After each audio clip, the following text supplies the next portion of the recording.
What's in that cup, Unbelievable. man? We talk a lot about the players in the NBA. We talk a lot about teams. We talk a lot about a bunch of different things. But one thing that we don't really highlight is the coaches.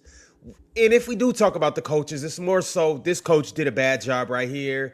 This coach made a bonehead move right here. This coach could be better here. But we don't really talk about who are the best coaches and what makes these coaches so special. I believe that we have a good group of coaches in the NBA right now. And we have a not, I think this might be probably one of the best tier ones slash tier twos of coaches that we've had in a very long time. So we're going to dive into first, who do we really think is the best coach in the NBA? Then we're going to spin off of that and talk about who we think should be coach of the year this year. Those are two completely different conversations, but two valid conversations. We've been through a whole season this year. And on top of that, a lot of these coaches have prior history, so we can really gauge what's going on and who's who and what's what. Let's go ahead and get into it, fellas. Also, on top of that, before we get into anything, before we do anything, we have some other things that we got to talk about today. Austin Reeves declined his player option. I would like to talk about what potentially that could look like. Mm-hmm. Luka Doncic has made history yet again and joined another club, a prestigious club. Mm-hmm. We'll talk about that. LeBron James has made history yet again and is the best at something else. We'll talk about what that is. And also, SGA over the last few weeks has not missed in the clutch. Is he the clutch player of the year? We'll potentially get into that today. But fellas, coaches, who is the best coach or who absolutely just needs to be in that tier one of coaches? Well, you got to ask yourself, Ron, what's the criteria of a great coach? Because my grandmother told me when I was a kid, it's easy to train a secretary, but you can screw them up too.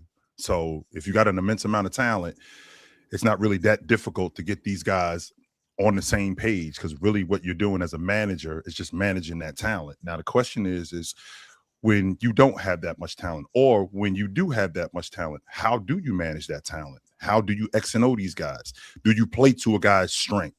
A guy who isn't very good at something, do you take that out of his game and do you allow him to just be what he is? Rick Carlisle is a good example. I think Rick Carlisle, when he got Obi Toppin, okay, Obi, what we're not going to do is we're not going to have you doing a whole bunch of complex stuff in the offense. You're a transition player. You can shoot the long ball. I want you to get out on the open floor. I want you to run, and I want you to finish at the rim. We will protect you as much as we possibly can on defense. I think that's the mark of a good coach.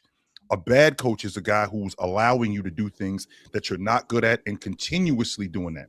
There's a difference between a guy developing and allowing guys to make mistakes as opposed to a guy who can't do this and you are allowing him to do that. And when I think about some of the better coaches in the league, I think Rick Carlisle is one of those guys. Spo, of course. Rick Carlisle is one of those guys. Spo. I don't think that we give Quinn Snyder nearly as much credit as the coach that he is. I think Quinn Snyder is a damn good coach. I think he's a really good X and O coach. The best coaches in the league, when you think about at the top, it's easy to say like guys like Mark Daigneault because they're winning, but I don't think that people look into like the intricacies of Mark Daigneault, how he, deciphers his lineups, how he rotates guys throughout the course of the game, how he sticks with guys who are struggling, but sticks with their points. Sticks with the things that they're good at. So when I think about some of the better coaches in the league, that's who I'm thinking about. Mark Daigneault, Rick Carlisle, Quinn Snyder, Eric Spoelstra, of course, Coach Mazzulla. These are the guys that I'm thinking about when I think about great coaches. And just to kind of give you guys some context and some clarity as to how we got to this point. Chill said something that was, kind of, it wasn't surprising, but it shed light on this whole topic. I'm looking for it right now. Chill, it was something about Joe Mazzulla is the first coach, or Joe Mazzulla has back-to-back 40-win seasons. Yes, sir. All right, so Joe Mazzulla has racked up 4 straight 50-win seasons. Or I don't know if it's 4 straight, but I know he's racked up 4 50-win seasons in so 4 50-win seasons in 4 years. So that's 4 straight. Meanwhile, Eric Spoelstra has only done it 4 times in 18 years. Is Joe Mazzulla the best coach in the NBA? That was a tweet from NBA Central. So that's kind of where this conversation started about in our group chat.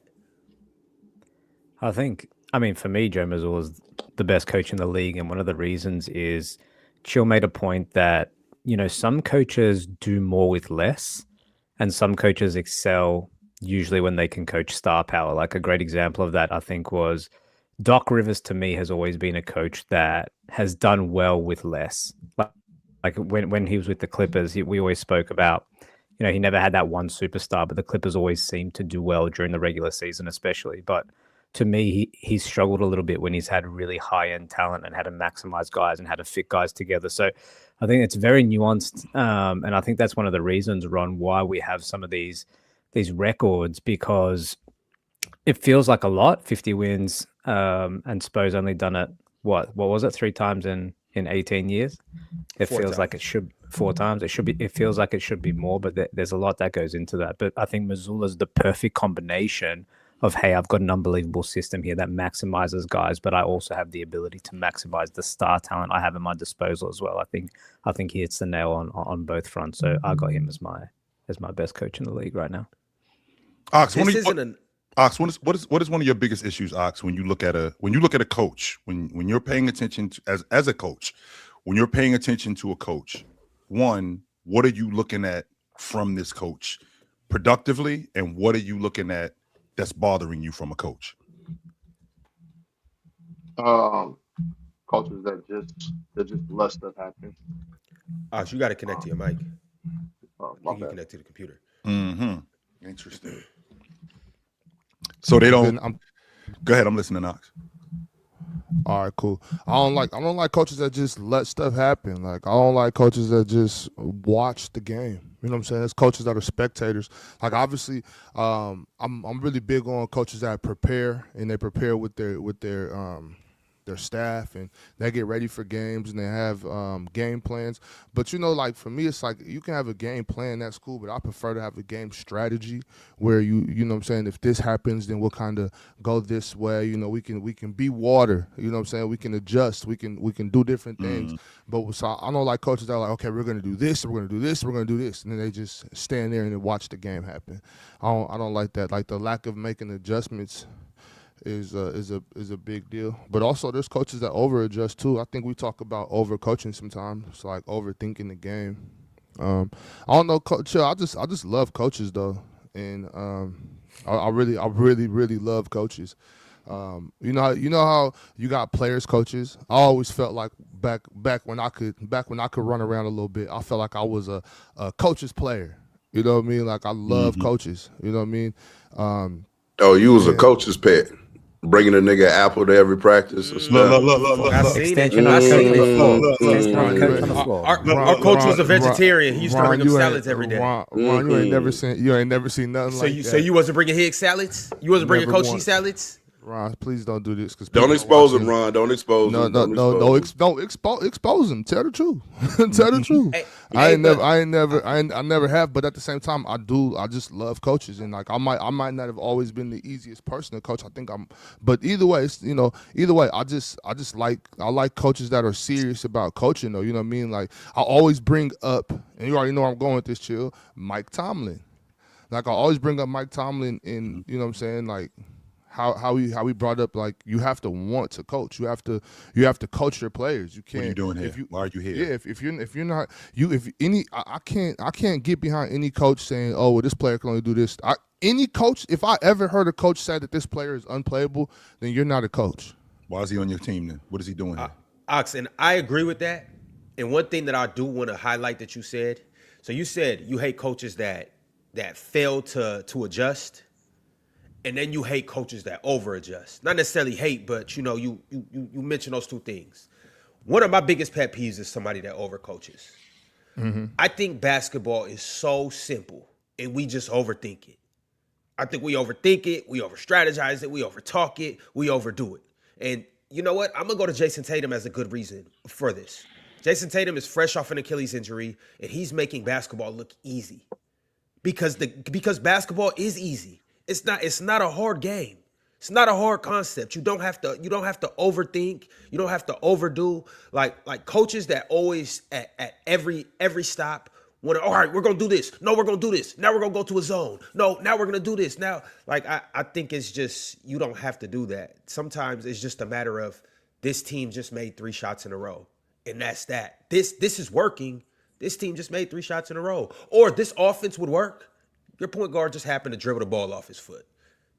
Don't overreact. Just keep doing what you're doing. To Ox's point, you can get yourself in trouble if you have a scripted plan. The game isn't scripted. There's some things that are going to happen throughout the course of the game that you didn't plan for. Even if you did plan for almost everything, there's some things that are going to happen that you didn't plan for. And if you're just going with the script, you are going to get thrown off your pivot. That's going to happen. But to your point, Ron, very much like coaching with Jason Tatum, like I didn't forget how to play basketball. I know how to play basketball in the end. And when it comes to coaching, like I give Eric Spoelstra a lot of credit for this because Eric Spoelstra is very calm in his demeanor. Like he'll get animated in certain things, but as the leader of the group, when I'm on the sideline, I gotta hold it together. Because if I don't hold it together, then these guys are gonna go to pieces. One of the main reasons why guys like Real Talk complained about Darvin Ham, because Darvin Ham was on the sideline like this. We got a fire going on, and you just on the sideline. Oh man, the Darvin Ham days. You just but Darvin Ham, like nothing's going on, and you're not going to do Darvin anything Ham about was the this. example, Chill. That's the example of like the other end of the scale that Ron was talking to. Like sometimes we have guys that do too much as coaches. Yep. Darvin Ham to me was on the other side of the scale where you're purely like a player motivator, but you lack in the X and O and adjustment stuff. So I think it's about finding that real niche balance between how can I get my players to buy in to this system, to what I'm trying to implement, but also do I have enough basketball knowledge here or adjustments on the fly, or is my preparation to a T where I can do that in real time? I think that there's so many coaches that are on one end of the scale and not the other, and then some coaches that are purely X and O guys but can't relate to their players, and I think that's when you can get in trouble. I think that Eric Spoelstra and Mazzulla, for example, I think Mazzulla is the mark of a great coach because it's very important as a coach or as a player for me to believe in what you're doing. As a player, Real Talk, I can recognize if you don't know what you're doing immediately. And the minute you lose me, you're going to lose everybody. So it's not just about you being forceful. It's not just about you being demanding or even demeaning. You have to know what you're doing. And I can tell that if you're putting this guy in a pick and roll or you're putting this guy in this kind of defensive position, no, this dude don't know what he's doing. And if you don't know what you're doing, then I don't believe in what you're. I feel like Coach Mazzulla, he does a great job in getting guys to buy in to what he's doing. And I think that the reason why they buy into it is because they believe in what he's doing. I think like the hallmark of a good coach, in my opinion, because we don't have access to the practices and the film studies and all of that. So we have little access as far as what's going on behind the scenes. But I think when you see a team consistently go out there, play with energy and effort, and they play their brand of basketball, that is a telltale sign to me of a good coach, right? They don't lack in effort. They don't lack in attention to detail. Right. And if they're a 3-point shooting team, what do they do very well? They're going to go out there and generate threes. Shout out to the Phoenix Suns. Right. They don't have the greatest record. They don't have the most talent on the team. But you see, when you watch the Phoenix Suns, there's no lack in energy. There's no lack in effort. And they're going to play their game. When you see Charlotte, same thing. They're going to run. They're going to play their game. There's no lack of energy, no lack of effort. Boston Joe Mazzulla has cultivated an environment of perfection. Obviously you're not going to play a perfect basketball game, but he demands everything out of his players. So in my opinion, that would be like some of the telltale signs for a good coach is the culture around the team that they've called. Hey, Real Talk, I want to ask y'all this too, and I really like Joe Mazzulla. Shout out to Joe Mazzulla, but I want to ask y'all about that. Now he definitely has put together a great environment, but was that culture starting to develop when Brad Stevens got there, and when he moved up to the front office, and then MA got there. Now, not to say that Joe Mazzulla's not doing his job, but I do want to shout out Brad Stevens, for who, Danny Ainge? And I said MA already. all right, I was just making sure we said his name a couple times. I said MA fast, but MA was the one that kind of Yeah, well, I mean, but Brad Stevens. I think we should start with Brad Stevens, and give everybody credit, including and especially Joe Mazzulla too. I mean, losing Jason Tatum, and being able to maintain. I think that's a big deal. I just wanted to shout out Brad Stevens as well, though. They definitely deserve credit, but I will say this too. I think a big part of Joe Mazzulla being one of the better coaches in the league is the fact that they've been able to manage success this well. A lot of times when you're a team that wins constantly and over and over and over again, your effort and attention can start to wane and lack in regular season settings. And the fact that Joe Mazzulla still has this team who's been basically a conference finals to finals type team since 2020.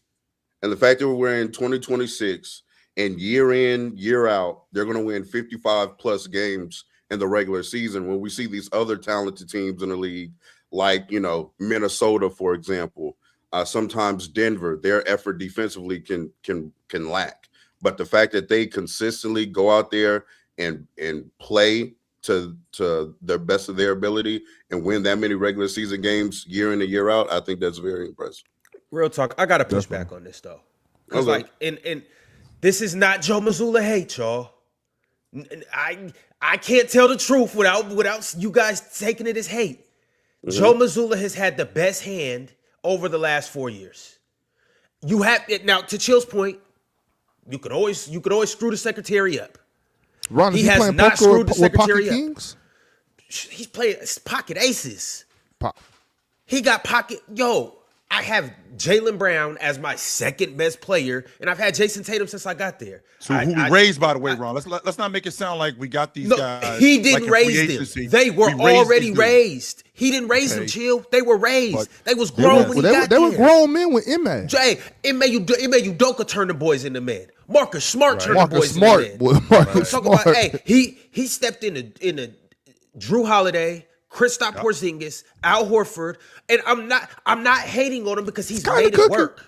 He's made it work. But I'm just saying, like, if we're just gonna flat out say Joe Mazzulla is better than Eric Spoelstra has had mid rosters through and through. Who said that? Nobody said that. He's had some good rosters. Well, I'm saying the initial. Are you not in the group chat? Do you not pay attention to what we send to the group chat? The stat box. I typically do, but I missed anybody trying to put Joe Mazzulla with Eric Spoelstra. I missed that part. It wasn't. So NBA Central put out a tweet, and they said Joe Mazzulla has racked up 4 50-win seasons in just 4 years. Meanwhile, Eric Spoelstra has done it 4 times in 18 years. Eric Spoelstra has some good teams with LeBron. He has some pretty good teams with Jimmy, but he has not. Other than the Heatles, he has not had a team to the level of Joe Mazzulla. Y'all know what Eric Spoelstra would have done with these Celtics in the past 5-6 seasons? What would he have done with them, Ox? Championships. Championships. Okay, first of all, and this is unfair because Ron, your logic about Mazzulla walking into this situation. Okay, Ron, he wasn't even prepared to do this. So I think it's a testament to Joe Mazzulla because it's not like Joe Mazzulla been on the sideline for 6-7 years. No, that wasn't going on. He was on the sideline for a little bit of time, and he walked into this situation. He didn't walk into the situation. He was thrown into this situation. He wasn't even the guy. Don't forget, when Ime Udoka was let go, it was a couple of weeks before the season started. We got to find somebody, and we got to find somebody right now. So they basically had to pick him to do this. And the idea was, this is the Ferrari. Don't crash it. Okay, that's not as easy as it sounds. It sounds easy, just don't crash the car. But you can definitely. I mean, if you know how to drive, Chill. He was on there as an interim basis, to Chill's point. And I think that sometimes with coaches, we have to allow them to go through the fire as well. A lot of coaches have a bad season and they get fired. Joe Mazzulla actually went under heavy criticism after the 2022 NBA Finals. Because the Celtics, to a lot of people, were talented enough, but they came up short against the Warriors, and there was a clear difference in experience and all those things on the biggest stage. So Joe Mazzulla went through the fire and came out the other side. So I agree with you. I think it's harder than it sounds to put all the pieces together, to be fair. I mean, he definitely he's had some of the most talented rosters in the league. I mean, that's fair too. That's 1000% correct. Ron, you got to give him some credit though, bro. Like I'm in between where y'all are at. I'm in between where you are, Ron, and where Chill and Daigneault. I'm somewhere in the middle of that. You know what I mean? Because like there's been great rosters that haven't succeeded. You know what I'm saying? I think Joe Mazzulla did a good job by implementing stuff that works for his roster. I think he's still a good coach. If you like, for instance, Ty Lue was very open about the difficulties of coaching, especially in the NBA. And I said this before to y'all. I feel bad for NBA coaches. And Ty Lue was even talking about it. Like, I tell these superstars, these grown men, to go do this. And similar to something y'all said to me the other day about not being able to coach these players this way and not being able to do this and do that. He brings up, I tell these dudes to go out there and do something. They go out there and do the opposite. It doesn't succeed, and y'all look at me. Right. You know what I mean? So I think we got to give Joe Mazzulla a little credit, more than a little credit, Ron. Well, Ron, you just brought up the rosters that he's had, and don't get me wrong, Ron. Having Jason Tatum and Jaylen Brown makes your job a lot less difficult, right? But I still, as a young coach who just got thrown into the fire, okay, I got to get these guys to trust me. That's number one. Number two, Ox, to your point, talking about the rosters that Eric Spoelstra's had with Bam and Jimmy Butler and Tyler Hero, by show of hands, how many of you dudes in September thought that this roster of Peyton Pritchard, Sam Hauser, Cater, Shireman, Hugo, Garza, Jordan Walsh, how many of you thought this team would be good? And on top of that, no Jason Tatum. Because I know as soon as I found out Jaylen Brown was healthy, because I thought he wasn't going to be able to play until late December. Sure, I was on board. I was on board. But without Jaylen Brown, you're 100% right, Chill. Without Jaylen Brown, I thought they were going to be a 7-8 seed. Now here's the issue though. Ox. You was on board specifically because of Jaylen Brown. You wasn't sure about Mazzulla. If you look at this crew and you look at the talent from this crew, a lot of this had to do with the fact that we got Jaylen Brown. Now we got a great X and O guy in Mazzulla. And Peyton Pritchard too. And Peyton Pritchard, right? Of course. And we don't actually, Ron, we got to start talking about Peyton Pritchard more. But anyway, with this group that we have, it was more because we got this guy, not because coach is going to implement his system that's conducive to everybody and it's going to make us whole as a group. No, it was because of Jaylen Brown. Only except Joe Mazzulla got this group of guys who are good at shooting the long ball, who actually were good at passing, who actually are good at things that help you win basketball games, like rebounding, like playing defense, like taking care of the basketball, and implementing this stuff, and it worked. So I say that to say Joe Mazzulla, with the talent that he had, Ron talking about him having bomb squads, this group right here, I think this group is a testament of how good of a coach he really is. Fellas, I want to talk about another coach that actually has a bomb squad as well. And this is by way of a $100 super chat from Whoopity Scoopity. Whoopity said, I don't know if I could say Mark Daigneault is one of the best coaches in the league. Sometimes he's way too rigid with lineups, even in the playoffs when it's hurting us. Waiting too long to bench Giddey in the playoffs, as an example, and him playing Dort, Caruso, and Kaysen at the same time might kill us in the playoffs. Mars, do you think Mark is a tier 1 coach? I don't know. Maybe. You don't know? I tell you every time, I don't know how to evaluate coaches. Like, I'm not there. I don't know what they do. I don't even know what they're responsible for. For all I know, Mark Daigneault is actually just a figurehead and his assistants do everything. Like, I don't know what he actually does. So I always stay away from these conversations because I don't know. I'm not in the locker room. I'm not there when he's drawing up game plans. I'm not there to know if he's the one who organizes the offense or he has an assistant to do that. I'm not there to know if he's the mastermind behind their defense or he has assistants to do that. I don't know.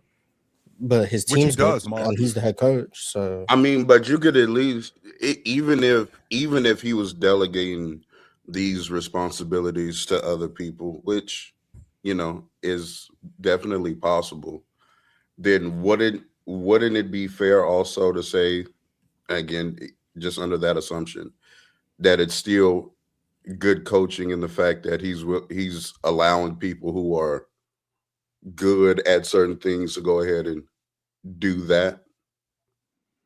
That would be assuming I know he's delegating, sure. Oh no, but I'm saying under that assumption. But I'm saying I think we can. I agree with you to some extent, but like I don't know if you watch a team and you see that they run good sets, and stuff like that.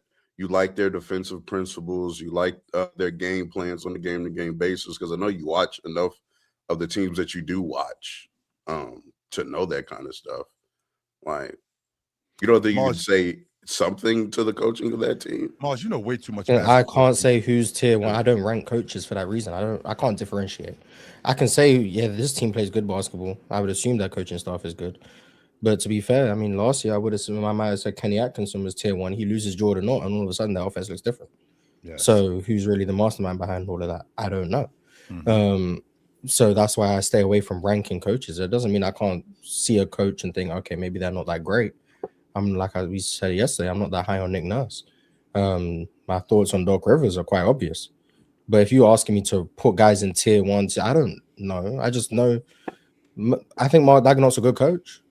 Like that's as far as I can. I can't tell you why he's better or worse than Missoula, or why he's better or worse than whoever Spoelstra. I don't know. Mm-hmm. But they're all good. Like, I'm not going to come to a conclusion that Eric Spoelstra's a bad coach. But I couldn't rank them. Let me ask you this though, Mars, because I mean, I feel like you know way too much basketball to be this. I know enough basketball to know I can't rank coaches. You don't, and that's not the point that I'm making. The point that I'm making, Mars, is if I'm a coach and I do have an offensive coordinator, and I'm not just leaving my entire offense to him. And let's just say, but let's just say for the sake of argument that I'm leaving the offense to you to run the offense. Is it not fair for me to say that I do have to learn this? Like, even if I'm giving you the offense, I do have to know what you're running. I do have to understand what you're running, because when we get in the huddle and we're drawing up things, I'm not just giving you the clipboard, because we've seen coaches on the sideline. We've seen Mark Daigneault on the sideline when that offense goes stagnant. He's talking to his troops about how we could get better. My point is if I'm leaving something to you defensively, I'm leaving something to you offensively, if I'm the motivator or anything like that, I still have to understand what it is that you're doing. That's why I'm imploring you to do this. So when things don't happen the way I want them to happen, I end up getting thrown out of the game. You have to handle it, or you end up getting a technical foul or something like that. I still have to handle this stuff. That's my point to you, Mars, that these coaches, as good as they are as good as their staff. As good as the triangle offense was. I mean, Phil Jackson had to learn it though. He had to understand the triangle in order to implement it, in order to get the other guys to buy in. He wasn't just saying to Tex Winners, okay, you run it, listen to him. Because if we listening to him, what the hell are we listening to you for? There are whole coaching styles now.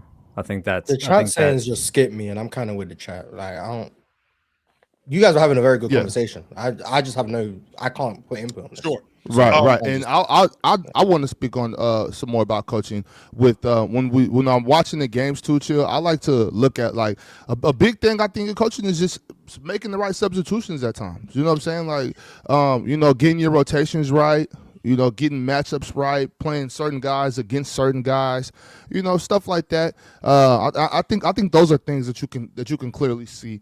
Also, like you brought up the triangle offense, Chill. Sure. Having offensive sets that complement your team. Chill, you got some coaches that are going to run their stuff no matter what. They're going to run that no matter what it is. But sometimes I think you have to be able to adjust that. Like sometimes you got players that we can't run certain sets. I don't got bigs that can pick and pop or pick and roll. So I might not live and die with the horn set. You know what I'm saying? I might run something else. You know what I mean?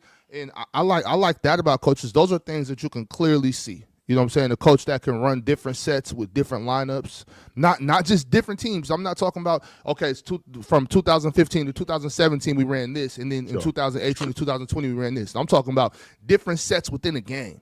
Like when if I for instance with Coach Adelman, who we all know comes from top pedigree. Yes, You know, sir. he Yes, comes from top pedigree. Y'all know his pops one of the best to ever do it. But when he runs, he can run certain things when he has J-Val in the game now because he has a different backup big. You know what I mean? Or run different sets when he has J-Val and Jokic in the game, or Aaron Gordon being the big or whatever it may be. Just being able to run different sets, you know, I think is a big deal. And once again, to Morris's point, is that Coach Adelman that's doing that, or is that just some assistant on the bench that we don't know is doing all this? I don't.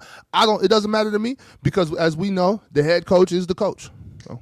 I think that it's a combination of the two. I think that your assistants do exactly that. They bring ideas to you, and the coach decides whether or not he wants to implement this stuff. And when he does want to implement it, he'll tell the coach to show you this. Like when I was in college, I'll never forget it. When I was in college, coach would, like when I was at Utah State, Coach Davis was our offensive coordinator. He would implement new plays, and Coach Eustace would say, okay, this is what we're running. Coach Davis is going to show you this.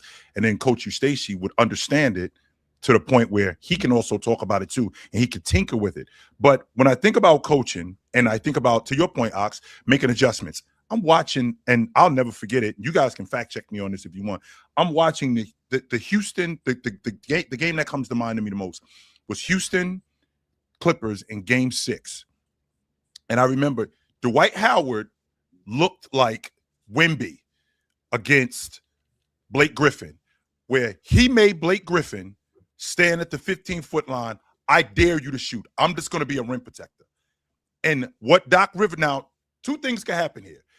We can make an adjustment as a coach, and I can speed the game up and make things a little bit faster so I can put Blake Griffin in space where he can score more, or I could get Blake Griffin out of the game because now Dwight Howard is playing him off the floor where I can't use him offensively, and he's killing us. That's a coaching adjustment that needs to be made at that particular time, and he didn't make it. The third point to that is Doc could just say, you know what? This is how far I got here with him, so I'm just going to ride him until the wheels fall off. Yo, I got another $50 super chat, and then after we talk about this, I wanna strictly ask you guys, like, who do you really think is the best coach in the league, and who's actually really in that conversation too?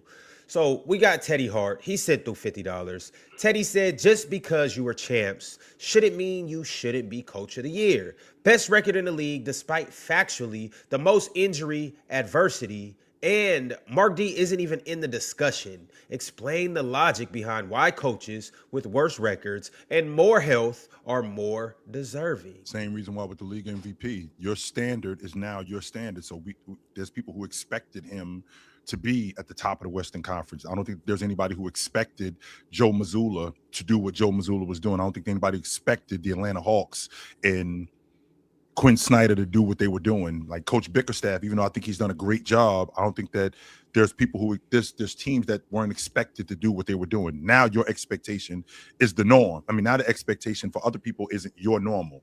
And I think that even though Coach Daigneault did win Coach of the Year last year, I think your expectation is now this, and other people's is this. And because they didn't do what you did, and because they did something pretty awesome, now you get looked upon differently.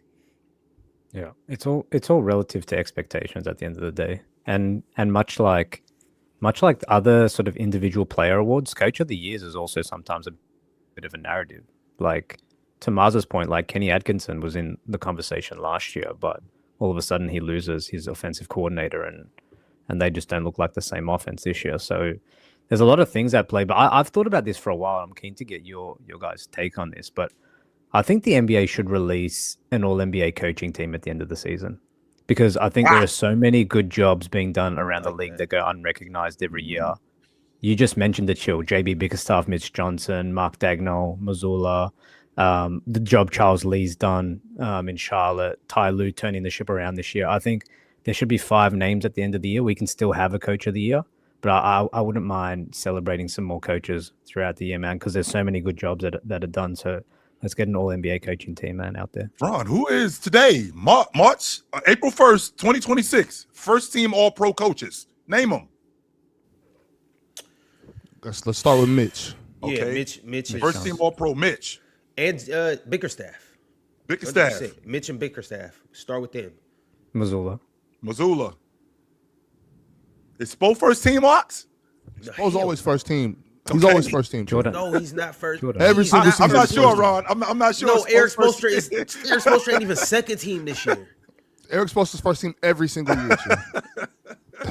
Hey, he could be one of the better coaches in the league. He's not first team. He's not an all NBA coach right now. Mark Daigneault's first team All Pro.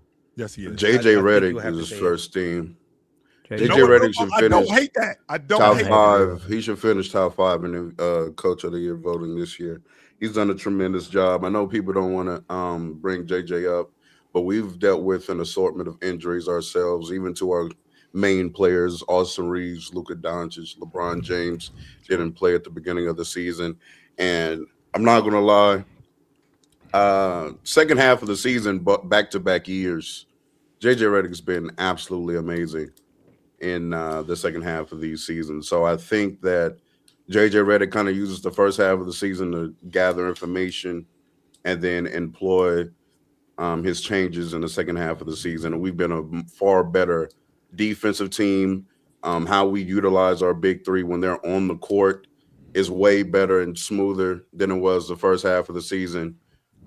So I think JJ Redick deserves a lot of credit for that. And his recognition to sub Rui out of that starting lineup for Marcus Smart was another big adjustment for the Lakers this season. So shout out to JJ Man, Redick. anybody can coach that goddamn team. I was about to say, First- imagine a podcast, the coach of the team. I'm like, because that's what it was First initially, Lakers right? coach.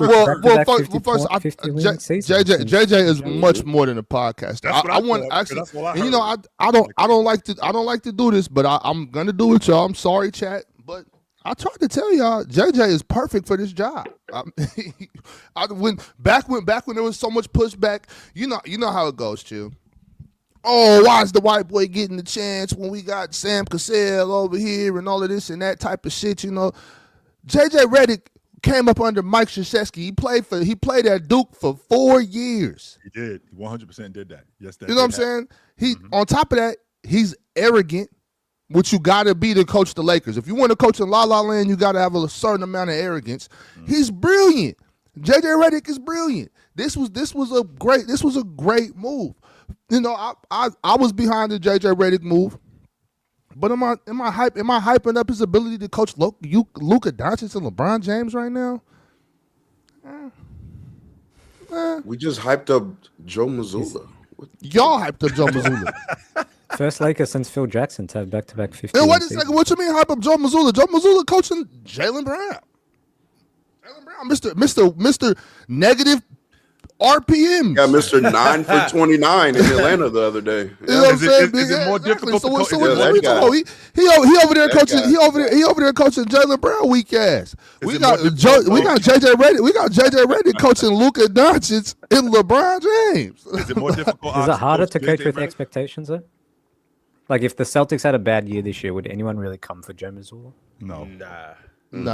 No, because Jaylen Brown is 100% garbage. harder So it's definitely harder to coach with expectations. Hey, Ox, that is a fact. Jaylen Brown's sorry as hell. So if He ain't garbage, bad but this year, it wouldn't you know, even matter. Well, it's because Jason Tatum ain't there. Jaylen Brown ain't as good as we thought he was. So it would have anything to do with They be Joe feeling Mazzulla. bad for Joe Mazzulla right now. Like, oh, Yeah, man. like the talent that he got over there ain't really that good. That's usually what happens when you lose your best player. Yeah, I get that. Yeah. I mean, they lost. Okay, so four what of their about five Ty? starters. What about Or Ty Lue? three of What about them. Ty Lue? Real talk. What about Ty Lue? Should he be first team? Hell yeah, all that sorry shit he been dealing with in LA. Shit. That might be coach of the year for real. Bring back that little sorry ass squad. Go ahead, sure. Ox was telling us in November and December why Kawhi Leonard couldn't win because of Kobe Brown and who else? Ox? Kobe Sanders. Kobe Kobe Sanders. Sanders. Oh my God. Ox was telling Ron, us. not right now, Ron. Just keep Jordan Miller out of this. Okay, all right. And that's it. But what about Jordan Lee? I wish Drench was here. I don't think you dudes talk as much as you should. My bad, Charles Lee. My bad. I don't think you do. Charles. You talking about Charlotte coach? Yeah, Yeah. he's the coach. Yeah, he's phenomenal. Is he phenomenal? Wait. Is he phenomenal? And I'm legit. I'm asking a legit question. This isn't a cook you aha moment. No, chill, because just last year we were calling him terrible. We were saying he needed to be fired. We were saying that he was doing an atrocious job over there. A few people. Jordan, but yeah, a few people. He was not getting. People were saying that he needed to be fired. He shouldn't be there. Well, Ron, see that I think you know what, Ron. I think what you just said right there goes a lot to, you know, even what Mars was saying a moment ago. Like, what are these coaches? What do we know about what these coaches are actually doing? And also to what Chill said previously to that, when you have talent, you look like a much better coach. I think it's hard because it's hard to see coaches as a singular sort of thing now. Like, Chill, back in the day, there was 2 or 3 assistant head coaches. Now you got 15 guys behind the bench doing replays. Guys, you got a stat guy, you got a defensive coordinator, offensive coordinator. There's all these different things going on. So I think to that point, coaching is more of a collective thing now. But it's also the decision making. Like, to Real Talk's point, there is the timeout usage. There is the principles that you set for the team. There is, like, for example, a good example is, like, in a really bad Lakers season in 2022, Coach Vogel threw out a guy who no one knew of. That guy ended up being Austin Reeves. Like, sometimes that happens too, you know? Like, coaches can sometimes see things in players. Like, there's a lot that goes into it, but it's definitely a collective effort now. It's not a singular guy calling all the shots. Like, and Redick as well, Real Talk, for the game winner, he admitted that it was his assistant coach that drew it up. Mm-hmm. You feel me? Like, those things are happening around the league every day. So, but again, I will still give a coach credit for that, because, you know, coaching a lot of the times comes with a big ego, and so again, allowing, you know, people who are good at other things and delegating that to them, to me, you still deserve credit for that. And the fact that he even brought it up and said that, hey, it was the assistant coach that drew up the play, is mighty big of him as well, Pauls. But guys, I know, like, we're talking about coaches and everything, and I'm sure we have a Splash Sports read soon, right, Ron? Mm-hmm. Yes, I would assume so. So you know, you can go ahead and do that before we transition to something else, because we're not going to be the national media. We're not going to be the national media today and just completely ignore what that number 77 has been doing since the turn of the new year. We're not going to do it. Real talk. Do Ron's job for him. We're not going to disrespect him. He just had 42-12 last night against Chill's boy and both his boys and his team. We put belt to ass. We've won 15 of the last 17 games. We've been hooping. He just averaged 40 for a month. He just had the most scoring month in Laker history, and we're not going to just skip over it and disrespect this man like everybody else is doing, because he's been the best player in the world since 2026. Hey, real talk, is Jokic still above Luka in this MVP ladder? I'm asking you about this MVP ladder. Why is Jokic still ahead of him in the MVP ladder? Hell no. Anybody that still got Jokic ahead of Luka on the MVP ladder, you're biased and you don't know ball. Yes, I'm talking to you, hoodie man. You're biased and you don't know ball. The brother has been hooping out of his mind, and he should be second in the MVP ladder. He should be over Wemby too. Wemby team over there winning all them goddamn games when he don't play. Yeah, we just gonna focus on the wins. Oh, they win. 10-5 when that nigga not playing. But I guess, bro.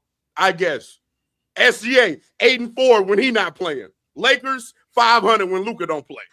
But mumps the word, right? Mumps the word. Luka Doncic is about to have the most player of the months this season for an individual player. But hey, can't get no action at MVP. He already got the most player of the weeks for an NBA player this year. But hey, can't get no action for MVP. He just averaged 40 for a month. But hey, can't get no action for MVP. It's cool though. It's cool. He's gonna be the second player ever again, only replacing himself, to have the scoring title, win 50+ games, and not win the MVP. But it's cool though. It's fine. We'll keep doing what we do, and I'll see y'all in the playoffs. So ain't nobody else done that for Luka. Nobody else. Say that one more time. Won 50 games and didn't win MVP. Michael Jordan, I'm 100% confident, won 57 games in 1993, led the league in scoring, and did not win the league MVP. That is a fact. He's one of like 3 or That 4. is Yes, okay. Make sure we clear on it that. sounds better when he's the only one. Okay. Real talk. Forget I just said that. My fault. Real talk. Real talk. We're gonna get around to Luka. I promise you, Luka's on the agenda because Luka also made history last night. Yes, we'll get to Luka and we'll talk about that. But while we're still where we're at with coaches, I just want to once again ask you guys 2 simple questions. What's that, Ron? First off, who is the best coach in the NBA? I want to hear from each of you guys. Who do you think is the best coach? Joe Mazzulla. Joe Mazzulla for me. Chill. Ron. Spo is like, you know that Indian chick, Deepika? That's her name? God damn, she's so fine. Oh my God, she is so fine. Who we talking about? The Indian chick. Oh, what the hell is her name? Deepika. I forgot the actor, yeah. My goodness, that chick is fucking beautiful. That's Somebody Joe tell me what Mazzulla. we talking about. Please, somebody tell me what we talking about. I gotta do some research. But Go do some research. Nice. but Yeah. but Mazzulla is like he's like Margot Robbie though. Like, which one do I pick? Like, god damn. Priyanka Chopra, right? Man. Ron, I'm damn. I'm gonna say Mark Daigneault's the best coach in the league, Ron. Okay. Yes, he is. Mm-hmm. Big Ox. You're a It's Eric Spoelstra. okay. Mars, if you had to choose somebody, who would you choose? Will Hardy. Shout out Will Hardy. Shout out Will Hardy. Mm-hmm. All right. I'm going to double back around and I'm going to ask you guys who deserves the coach of the year this year. If you were the person who had to choose who would be the coach of the year, who are you guys selecting? I don't think anybody's done a better job than Joe Mazzulla did this season. I think he's the coach of the year. JB Bickerstaff. I'm right there with you, real talk. I'm okay with either of them. Mars, who you got? I think Joe Mazzulla's gonna win. Big Ox, coach of the year. Who you rocking with?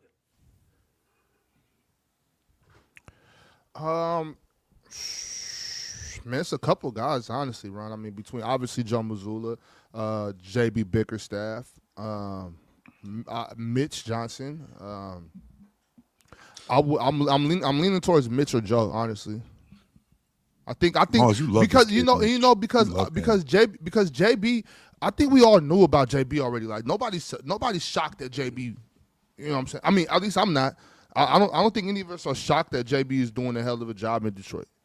You know, like, and to your point, Damien, earlier, you said it's like a lot of narrative based on that award, and I think that's a big deal for Coach of the Year. When Coach of the Year, I think a lot of it has to do with, obviously the expectations, but like kind of like, oh dang, we didn't expect that. So I don't think JB is really shocking us. You know what I'm saying? We know what time it is with JB Bickerstaff. No, you know what I'm saying? JB might not be shocking me. The Pistons 100% I thought he should shocked have me. won it last year, actually. Yeah, but like, Ron, we know what's up with JB already, though. You know what I'm saying? Like we know we know he's gonna do his thing. For them to have the third best record in the league, and for a moment in time had the best record in the league, for them to be at the top of the East, and once again, like obviously they have a good team. Like we've all come to the realization that the Pistons have a really, really good team. But I still have to point out their roster construction. Right. I think a lot of that has to do with coaching. Him turning up the defense, him implementing defensive schemes, him making that the focal point of this team. Like the way that they you got JB, Ron? And he was a bit of a scapegoat in Cleveland. I got Mitch. I got Mitch. Mitch has a better team than JB. And so, like, Mitch is a Seattle guy. I want to, like, big love to Mitch. You're doing a phenomenal job in your second year. But for this Pistons team to be as good as they are, I think that's ridiculous. Mm-hmm. I don't get what is going on in the chat. Like, am I not a red-blooded American man? I can't appreciate and see a beautiful woman and recognize her. Like, what's wrong with that? Why am I don't know. I don't even know what goon. What does gooning mean? Like oh my goodness. What does that even mean? What the hell is that? What the hell does that even mean? Like you haven't seen a beautiful woman. It's like, God damn, she fine. You never seen that? Unless you're not in the girls. And if you're not in the girls, that's fine. I am in the women. Yes, I am. Chill, yes, Ivy. I am. Yes, I Still am. alive. And when I see a beautiful woman, yes, I recognize her. Damn, she fine. That don't mean I want her or something like that. I just recognize it. I didn't know. I want to. I didn't know that was a thing. That Appreciate I that. didn't know like that it. wasn't cool. What's going on? I didn't know that wasn't cool. Love what you love. What's man. What the hell? I did not know that wasn't cool. Damn. Hey, you can't admire a woman's beauty nowadays? Damn, I didn't know that wasn't cool. Y'all sensitive ass. Yo, get the fuck out of here. There's some prepubescent kids in the chat too. That's all. Man, that's what it sounds like. Sure, it ain't nothing wrong with saying that Annie fine. It ain't nothing wrong with saying she fine. What's wrong with that? Especially when it's say equating real the- nicely. I was equating the coaches. I was equating the coaches because I do the woman analogy thing, and that Indian chick, the PETA, that's her Priyanka name. Chopra, yeah. She is fucking amazing. Like I'm like, holy shit. Yes. Absolutely. Yes.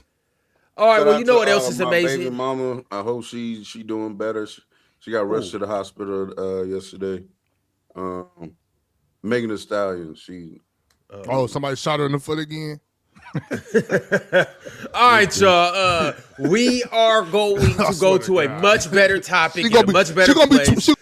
We're gonna go to a much better topic in a much better place, and also another area that's fine as wine, and that is Splash Sports. You see, on Splash Sports, we have the opportunity to make a fortune. We have an opportunity to come up, and we have an opportunity to cash in on our basketball knowledge, football knowledge, baseball knowledge, hockey knowledge, soccer knowledge, all of the above. And the beautiful part about all of that is when you play $5, you will get $50 instantly when you use code CHOICE. That's right. When you use code CHOICE and play $5, you get $50 back instantly to use for quick picks.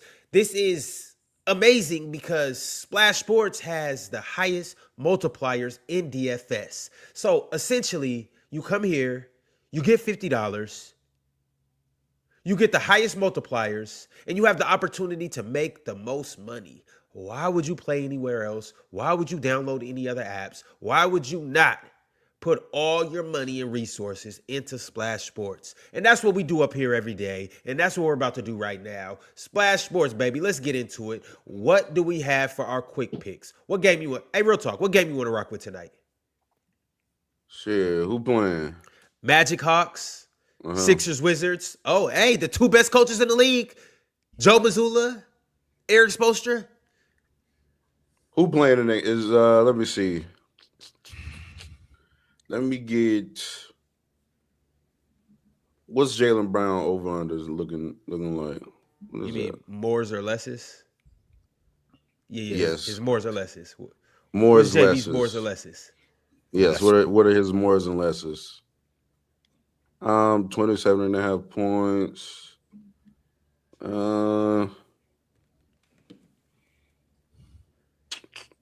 Hell no, that nigga trash. Let me go to That's crazy. keep scrolling. Derek White. Hell yeah. Give me they got steals plus blocks.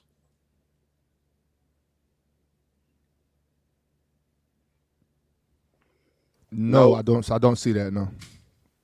Give me the threes though. 2.5. Give me the threes threes? over. More. I could do that. Threes. Absolutely. Yeah. All right. Who's next? Mr. Ox, can I take is Joel Embiid available tonight? Well, I thought we were sticking with He will be Celtics. available tonight? Go Are ahead. we not It's all sticking good. with Celtics? Oh, I we're sticking with this game. No, it's good. I'm sorry. I'll find Joel. I'll find him. I thought we were sticking with. Hey, I'll find- because I'll I find- have a I'll side find this mission big that I ass. have to get to. So yeah, let's do that. I don't see him, sure. No Joel Embiid tonight. Okay, Nope. no Joel Embiid tonight. So, with that being said, we can get back to the Celtics. I'd like to take a look at Bam's rebounding line. Let's see, Bam. I'm getting 20.5 in buckets. What am I looking at from rebounds? 10.5. 10.5. I'm gonna take the less on that. Yeah. They saying Joel got the flu. Oh, that's right. Mars did tell me that. Was it yesterday, Mars? You told me that, or the day before yesterday? Something like that. Told you yesterday. Yeah. Damn, Ben, Grown man got the flu. Leicester. Hey, Ox, can you click on PP? He right there. What do we want to do with PP? Would you like to scroll down, brother?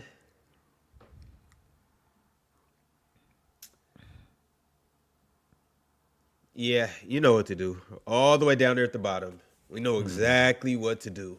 Got the threes. Yep. Yeah, I went threes with Derek because I'm anticipating Miami throwing out a little zone.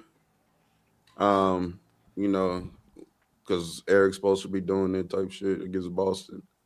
So it should be some 3-point opportunities for the Celtics. Wow, tonight. nobody wants to take Jaylen Brown or Jason Tatum? Huh. Crazy. No Tyler Hero love? Huh. Okay. Real talk. Well- Don't ever just assume you know what the great Eric Spoelstra is going to do. Man, y'all be hyping Eric Spoelstra because Jimmy Butler playing like Michael Jordan in the playoffs. Y'all need to stop. I'd like to see Ox on the sideline with Eric Spoelstra, because Ox, you know he's gonna ask you some things. Like, you can't just stand there. Like, he gonna ask you, what do you think about this? What do you think about that? Mm-hmm. You're gonna have to implement some of your system with him. Absolutely. Yeah. Listen, Ox will be there for a quarter, maybe 2. Why would I be there for a quarter, Ron?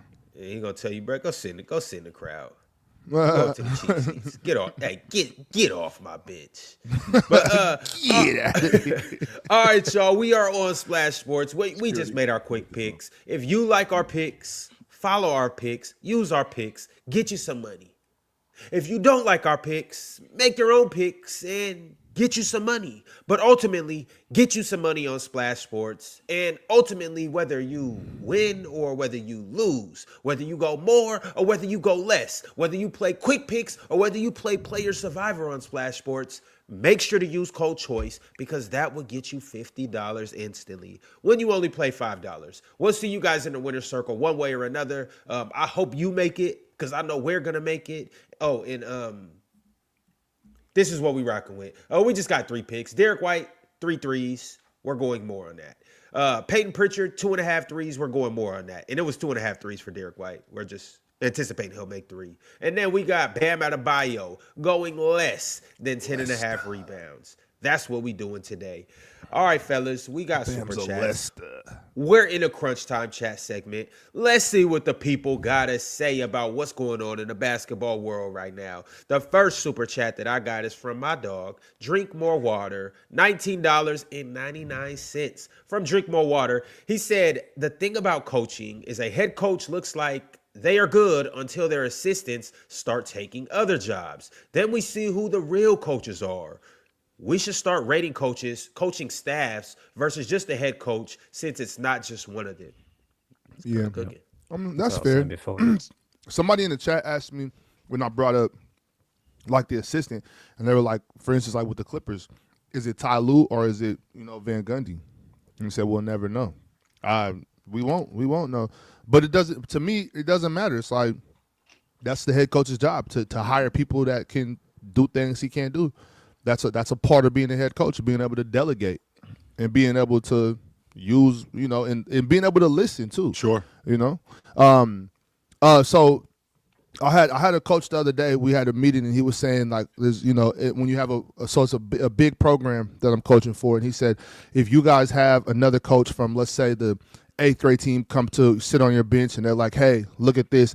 Don't be one of those I know guys. You know what I'm saying? Like, don't be a I know. Sure.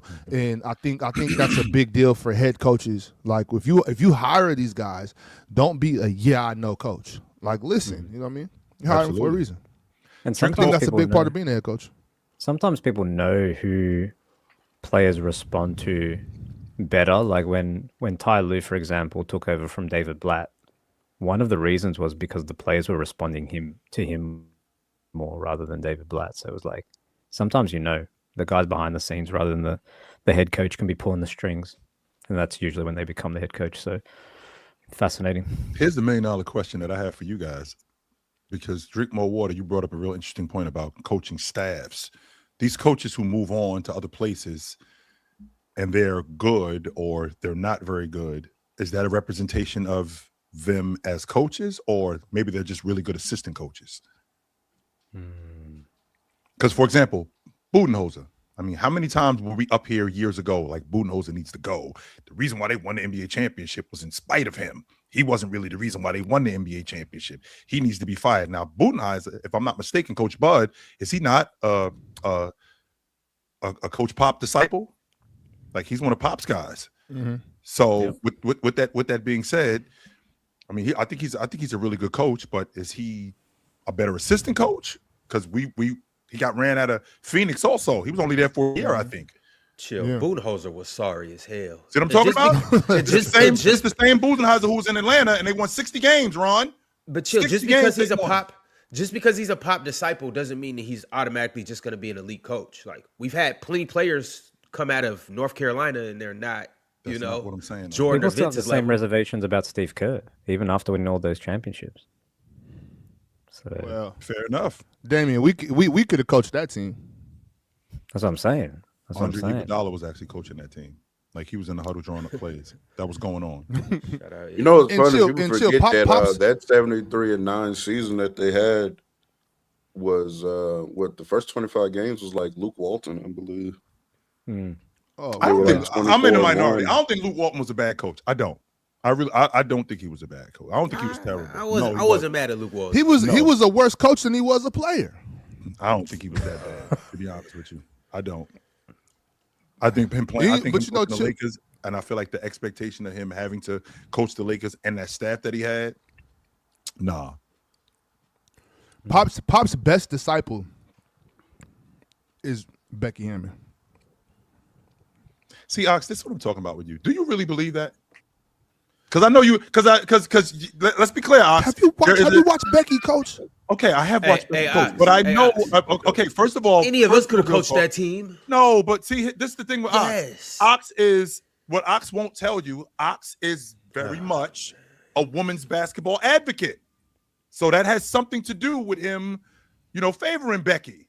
Because he's a women's basketball advocate. It's harder to coach women's basketball. That's not to say that you can't. That's not to say she's not a good coach, because I do think that she's a damn good coach. But I think the fact that she's a women's basketball coach, I think that has something to do with with she's her not. being. It's not just that. It's that she is dominating women's basketball coach. I mean, she has the best player in the world. Please don't leave that out. Real talk. I'd like to think she has the best player. And the same reason you were just trying to make sure we give all these other people credit from in the Boston family is the same reason why we can't just look at Becky. I didn't necessarily do that. Real talk. I'm on board. I'm on board with coaches that have good players. I'm on board with that. 100%. She doesn't have good players. Every year she's had 3 or 4 All-Stars. Yes, exactly. She's had a head coach. But in the W, most people have three. Everybody doesn't have Asia Wilson. That's not true. Well, I'm saying Asia Wilson. So okay, I'll say this.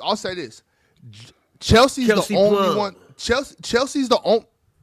Kelsey sabotaged. Kelsey sabotaged. Kelsey was a hindrance, Ron. Kelsey was a hindrance. But I just want to say a couple rings. Yeah, in spite of her. In spite of her, I want to say that Chelsea is the only one that Becky got at her peak. Like Chelsea's the only one that came to Becky already who she is. Like you got to remember when Asia first got to Becky, she was a baby and she wasn't like this. You know what I'm saying? Like she wasn't at this point. You know what I'm saying? So let's remember that Becky also runs offense that's favorable to her players. You know what I'm saying? Like she knows what she's doing. On top of that, y'all gotta remember y'all gotta remember how y'all was talking about us this summertime before Becky brought Jewel off the bench. Y'all gotta remember Becky made adjustments this year. This wasn't an easy year for us at all. Y'all gotta remember. Y'all gotta remember. No, y'all got another All-Star Hall of Famer. Had to bench the Hall of Famer. Right. Y'all okay? But how was y'all talking about us in the middle of June? How was y'all talking about Asia in the middle of June? Y'all were mid. I was okay, and what did Becky had to coach? Becky had to coach us out of that. Like y'all, it wasn't just Asia because Asia was playing good all year, but the team wasn't going. She stepped it up. No, for those players she was playing good all year. She obviously played a little better when Becky made adjustments. You know what I'm saying? Like that was like and on top season like was as far as Asia Wilson's standard. I'm not gonna lie. No, I mean she was balling. She was balling. But look, and then getting Kia Stokes out the way. You know what I'm saying? Bringing Megan Gustafsson off the bench to spread the floor, shooting, telling Jewel you got to come. Dana Evans, when she started utilizing Dana, see y'all wasn't watching. Man, y'all wasn't watching. Yo, what y'all was doing? Y'all was hate Dana watching. Evans too? Huh. Well, okay, so she got so she got. Did she get gifted Tiffany Hayes before that? Or did she go get Tiffany? See, that's another thing. What about the off the court stuff? What about her going to? Hold on, Ron, because the people need to. Hey, she feels. She the female. That's another go. Well, hold on. See, because y'all gotta talk about off the court. What about her going to get Tiffany Hayes? Tiffany Hayes was done.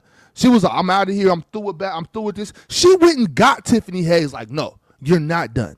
I can be a resurgence. She brought Tiffany. They didn't win it that year. Didn't win it that year, but you know, and Tiffany Hayes is still balling now. Thanks to Becky Hammond, man. Y'all don't know ball, man. She balling somewhere else thanks to Becky Hammond. But she was done. She was retiring. Real talk. But I'm saying, but now you said she's still balling on another team. Well, because when Becky went and got her, not this season, but remember last year when we ended up losing. Remember she went and got Tiffany. Tiffany played some big minutes for us and really resurged. It was a resurgence to her career. I think. I think that really helped Tiffany realize, you know what, I still got some more in the tank. You know, I think that's a big deal. Hey, speaking of the WNBA, this Friday, what is it? The expansion draft. Expansion draft, yeah. Yeah. It's for Toronto and Portland. Yeah. Yeah. Okay. That's and you know, a lot of you guys might not like the WNBA. You might not watch the WNBA. It's your loss. You're the one that's missing out. All I'm gonna say is this actually means a something for the NBA, because more than likely some of the tactics or the ways that they do the expansion draft for the WNBA is more than likely what they're going to do for the NBA as well. Now, obviously, two different leagues. The NBA is much bigger than the WNBA, but I could see there being some parallels and stuff. And real talk, really quickly before we move on, just so you know, when Becky got Asia Wilson, she just so happened to be the best player in the history of South Carolina basketball. Right. I just want to put that out. She was still a baby. She got Wemby, Ox. What are you doing? You don't got to convince me. Yeah, I mean, what are you doing? Asia's the best basketball player to ever walk the planet Earth. Oh, man. But Becky Hammond still had to help her. You got to stop this, bro. Stop what? You need to stop. Okay, watch. Because look, I'm gonna tell. Okay, when she gets MVP again this season, what y'all gonna say? That she was awesome. I'm gonna agree with you. I'm gonna say she's the best to ever grace the earth. That she was the awesome. best. Asia Wilson is the best basketball player you have ever seen. Man or woman? Ever seen. What makes her the best basketball player ever, Ox? I'm going to entertain this for a couple Because she is the best on both ends of the floor. She can do everything. She's comfortable everywhere on the floor. She can do everything at an elite level. So can she's the best. James. She's the best defender on the court. She's the best offensive player on the court. You can't double team her. So was you James. can't guard her. Who? So was James. Who? So was Jabbar. LeBron. LeBron. Yeah, he was that. He was LeBron. That also. Yeah. Jordan was that also. Will Chamberlain too. Chamberlain was that also. I mean, what's going on? No, because as far as defense, she clears Kareem. Clears Kareem as far as defense goes. Next Kareem. Next what are you basing that on? As far her ability to move her feet, her ability to move her feet, three levels of defense. Kareem big ass wasn't moving his feet like Asia. You think she was a better defense? Running the floor. Now Kareem was running like a gazelle. That was an older Jabbar too, by the way. That wasn't a younger Jabbar. That was an older Jabbar too, by the way. But let's rewind the clock, Ox. You think she was a better defender? Let's just stick to the defensive part of the floor, because this guy was also really good on offense too. You think she was better than if you say Kevin LeBron James, I swear. So Asia Wilson is like. Was she better than Kevin Garnett, Ox? Yes. I'm gonna tell you why. Because Asia Wilson is peak Tim Duncan. Asia Wilson is peak Tim Duncan. So not better than Kevin Garnett. No. Better than Kevin Garnett. So she was No. better than Kevin Garnett. Not But not because not this is relative the to thing. competition. We're just Asia, talking about overall basketball players. Asia is Not better gonna on the just skip block. over Asia, that, KG. We're gonna get back to Asia that. is better. Asia is better on the block than KG. No, she is her- not. What the fuck? Her mid range, her mid range. Can I just No, check because the relative competition? she's more physical, I don't stronger think than what KG Phil on the said block. is crazy. As I far don't know, bro. as far as she is in the mid range. In the mid range, she's more consistent than KG. She doesn't have she can't put it on the ground as well as KG, but in the mid range, she can do enough to get where she wants to go. Her pull up is just as good, if not better than KG's. And on the block, there's no conversation. Yeah, on the block, there is no conversation. Respectfully, when we're talking about scoring on the block, Asia There is no clears conversation. KG. She clears Clears. KG on Yeah, the block. Clears. There is no conversation for that block work. Asia in the WNBA averages more than KG did in the NBA with 8 more minutes. Like Asia, when it comes to getting buckets, like that is the what we could talk about how we're defense. We can talk rating about skill passing. now? We could talk about That's not we're how I'm talking about rating it, skill but on we're the block. talking about it, though. Yes. We're talking about On the block. work. KG, On the block. KG couldn't score on the block. Not like No, Asia. I didn't say that. I didn't say that. On Not the like block, Asia Wilson. on the block, she's more like Tim Duncan, Hakeem Olajuwon on the block. So, Hakeem, so when KG, not even Tim Hakeem. So when KG is asking for that thing on the right box, and he open pivots and reverse pivots, gives you a head and shoulder fake. When he buries a guy underneath the basket, when he's got a smaller Who's he guy burying under the smaller guy? Okay, but Asia's doing that against strong. He can't. KG. Yes, she is. She didn't do that against 8. She didn't do that against Boston. Boston was just physical. Aaliyah Boston is the only person you've ever seen give Asia that type of trouble. That's the point. But she does it. No, she does it against bigger. Many people are giving KG trouble. I don't know, we know. That's what I'm saying. Like it took Aaliyah Boston for y'all to get excited. Aaliyah Boston had the whole world excited, like, oh, we finally got somebody that can slow down Asia, and then she got back at her. Like Aaliyah, I think I've never seen anybody slow Asia down like Aaliyah Boston. We've seen people slow KG down on the block. I'm sorry, Tim Duncan. I apologize that I'm going up against an all-time great defender. Yes. Chill. Asia's better on the block than KG. It's not that big a deal. Like, it's not that big a deal. Yeah, I mean, I got Asia comfortably. I'm not even thinking twice. I mean, at some point, once again, production got to matter. And Asia give you everything on the block. It does. Bully ball, jump hooks, turnaround fades. I know KG could do it too. He just didn't do it to the level and at the consistency that Asia does. Ron, are you talking about relative to competition? Oh yeah. Oh, yeah. I don't. This guy isn't, but I'm talking about relative to competition. Like obviously, like even when I talk about like, you were frozen for like 2 minutes. I just want to, yeah. Oh, I don't know why it keeps doing it now. Every time I click on the tab now, my StreamYard freezes. Yes, Spanish Joe. Asia's better than Lisa. Stay out of Leslie. them tabs. And That's Lisa your Leslie is problem. one of my favorite players ever. Asia Asia Wilson is yes. She's Well, I better was than trying Lisa to look Leslie. up like KG's post-up point per possession. Oh my No. god. It is what it is, man. I think Like, I've noticed that KG was like damn near by leading the way. league in post-up efficiency in like 05. That's as far back as you could have gone with Synergy. He was like damn near the most efficient in the league. Everything I Asia Wilson is low key like I got her in that like Joel Embiid-ish type archetype of player. mm-hmm. You know what I'm saying? That's a good one. You know, good in the mid range, good rim protector. Of course, Joel Embiid is better than her, by the way. By the way, About that. please don't I leave that don't know point out. about Real that. talk. I don't know about that. Anything. ridiculous. If y'all talking about skill, there's nothing Asia Wilson does better than Joel Embiid. On the deep, But here's the thing, though, on real defense, talk. Asia clears. Here's No, the thing, she though, real doesn't. talk. Here's the thing, because both of them hit that 3 ball. Both of them are cold in the mid range. Both of them are cold on the block. Both of them could put the ball on the floor. I think Joel does put the ball on the floor a little better than Asia. He got a little more wiggle to him. But here's the thing, though. Asia's not going to let you off the hook.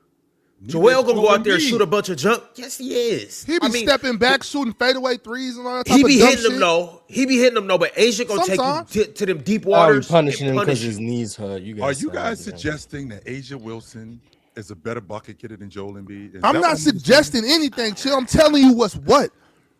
Is that what I'm understanding right here? Because I do I'm know not it's- suggesting the goddamn thing. not Asa mad Wilson at is the best basketball player you have ever seen know with it's your April 2 Fool's. eyeballs. I feel like I know it's April Fool's Day. I feel like I'm being. It is April Fool's. getting- No, I don't even you believe guys it. caught me. All right, I'm done. Oxy by yourself I was now. about to say it is April Fool's All right, Day. all right, I'll I'll make stop, that I'll right stop. about Shit, that. damn the April Fool's shit. I'm not no court jester. I don't play when it comes to Asa Wilson. You record Lester? And by the way, Rob, and by the way, Ox, be clear, we were in the building to see her. Like, I'm not just. And you see what she was doing to you? I was in the building to see her. I saw what she looked like. Yeah, but she wasn't. She may be the greatest WNBA player of all time. I'm not taking nothing away from her on that. She's not better than Kevin Garnett and Joel Embiid. I'm sorry. That's She better than Joel- Joel. How was Joel Joel, Embiid like, even ending up in these She is conversations? not better She's than Joel Embiid. Yeah, she's better than Joel. No, she's not. KG, we could talk. What Joel does she is do better like- than Joel Embiid? She scores better than Joel. That's a lie. She dominates better better than de- she's Joel. a better She's a better defender. rebounder than Joel. Wrong. And she's a That's better a lie. defender. And she's a better defender. She's a much better defender than Joel. No, she's not. I mean, relative to their competition, I agree with what Ron is saying. Ox is just jumping off cliffs, but I agree with Ron. She's a much better defender than Joel. It's all just At relative defending to women. There you go. At defending women. At defending basketball players, she's a much better defender than Joel Embiid. At defending basketball players with XX chromosomes. Yeah. All right, fellas. Well, we are still in the crunch time chat segment. I got another Wait till super chat Joanna hit from. that month. Wait till the first Joanna hit the W. Huh? wait till the first Joanna man come through the month. Speaking of which, hey, shout out to the Big O. She is from Tacoma, Washington. She was in the McDonald's All-American dunk contest. She had a one-handed dunk. She had a two-hand dunk. She'll be going to Tennessee next year. You know, we had the best men's basketball player in the nation in high school, and then we also had the best women's basketball player in the nation. Shout out to the Big O. You guys tap in, pay attention to her. So She's a Sanaya pro. Hall in Jersey, where they from? Oh, hey, did y'all see the one-on-one competition? I texted it to the group for the McDonald's All-American game. Yeah, that was tough. Yeah. NBA needs to take some notes. It's That not, was- but it's I the was players thinking though, Ron. I think the NBA would be down for it if the players would get behind They it. would love to do a one-on-one competition. I mean, you. So why they They- ain't did it yet? Because They the just players got to don't do wanna it the do way it. they just got to do it the way That's McDonald's right. All-American did. So every single player had an opportunity to join it. On the men's side, only 5 players joined. So it was 5 players that did the one-on-one competition. It was 5 minutes on the clock, running clock. If you get a stop, you get a point. If you score, you either get 1 or 2 points. If it's outside the key, you get 2 points. If it was inside the paint, you get 1 point. And if you obviously if you score, you get the ball back. And that's just what it was. And on the women's side, only 7 players decided to participate. And it was the same thing. 5 minutes, running clock. I think they should have Did Jersey play, Ron? Yeah, Jersey played. Did she win it? Come on, man. You know who won it. Who won? Oh, okay. All right. The best women's, the best high school women's player, the Big O, Olivia Edwards. But y'all do know, like y'all do know what's about to happen next year, right? I don't know what's about to happen next year, Ox.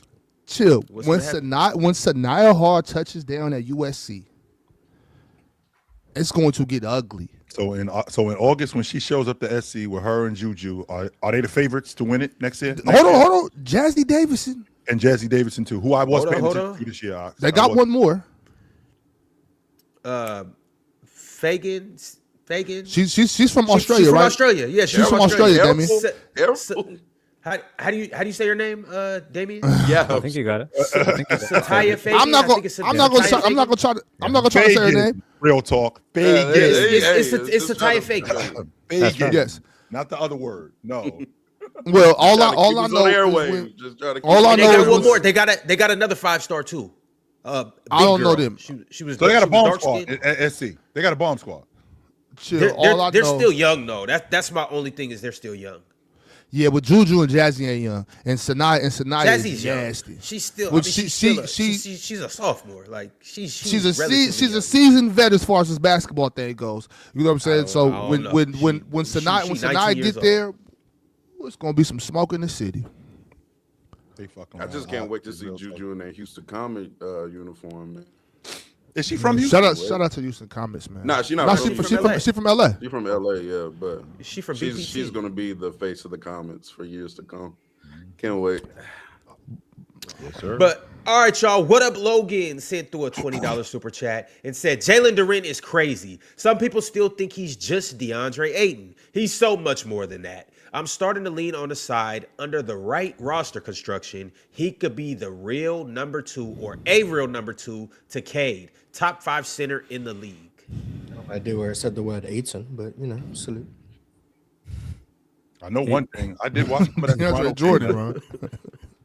Ron, you ever watch games, Ron, and just in the NBA in particular, you ever watch games and you recognize the adults from the kids? Like I watched that Toronto game last night. That was an adult playing with some younger adults. That's what we're talking about, Chill. He just looked bigger than everybody. Yes, that's what it looked like. Yeah, that looked like that. That looked like an adult out there. And Poodle, like Yaka Poodle, that's not no little guy. Like he gives centers problems. You guys see what he did to Jokic? Remember, it was like 3 weeks ago. He was giving Jokic problems.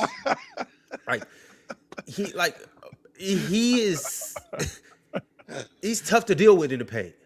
And like Jalen Duren made him kind of look like he was just. He's like the stuff that he like just the offensive rebounding alone. Like I felt like that just wore down the Toronto Raptors front line. And when you got a guy that's that big, he a bit of 6'10", and he looked like he's about 255, 260. When I got a guy leaning on me and I'm fighting with him all night, I don't care who you are, that's going to wear you down. And he's got an adult game. Like, ain't really nothing finesse about Jalen Duren. Nothing is finesse about him, right? He is not. No, there's nothing finesse about Jalen Duren. He was just straight to the point. It was a lot of bully ball, a lot of pushing, a lot of shoving in a legal way. And he just straight muscled these guys last night. They couldn't do anything with him. He was the difference. And he's still got a lot of potential, Chill, too, on both ends, man. Like he can really be up there if we're talking about guys in the league. Like he got a long way to go as well. Mars, how far have we come with Jalen Duren? I mean, considering where we were a couple years ago, how far away are we from where we were when it comes to Jalen Duren? Because I remember the conversations we were having. I was high on his potential, but where we were at that time, it didn't look like it was something that was feasible. Yeah, very far. I mean, he's no longer a terrible defender. And that was my biggest gripe with him. And then offensively, he's also just come a long way.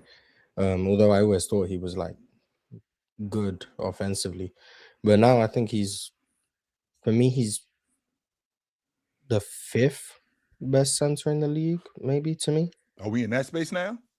Yeah. I've kind of been here for a while. Wemby, Joker, Joel Embiid. Wemby, Joker, I think Joel Chet's Embiid. better than him, but everyone else, like I prefer him over everyone else probably. What do you think is the gap between him and Chet? Is it neck and neck, or do you got Chet comfortably?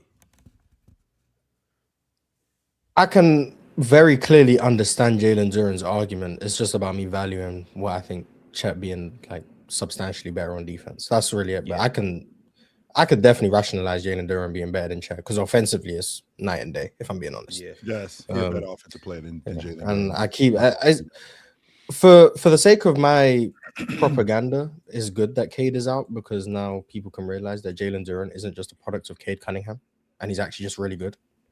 Shout out to Jordan.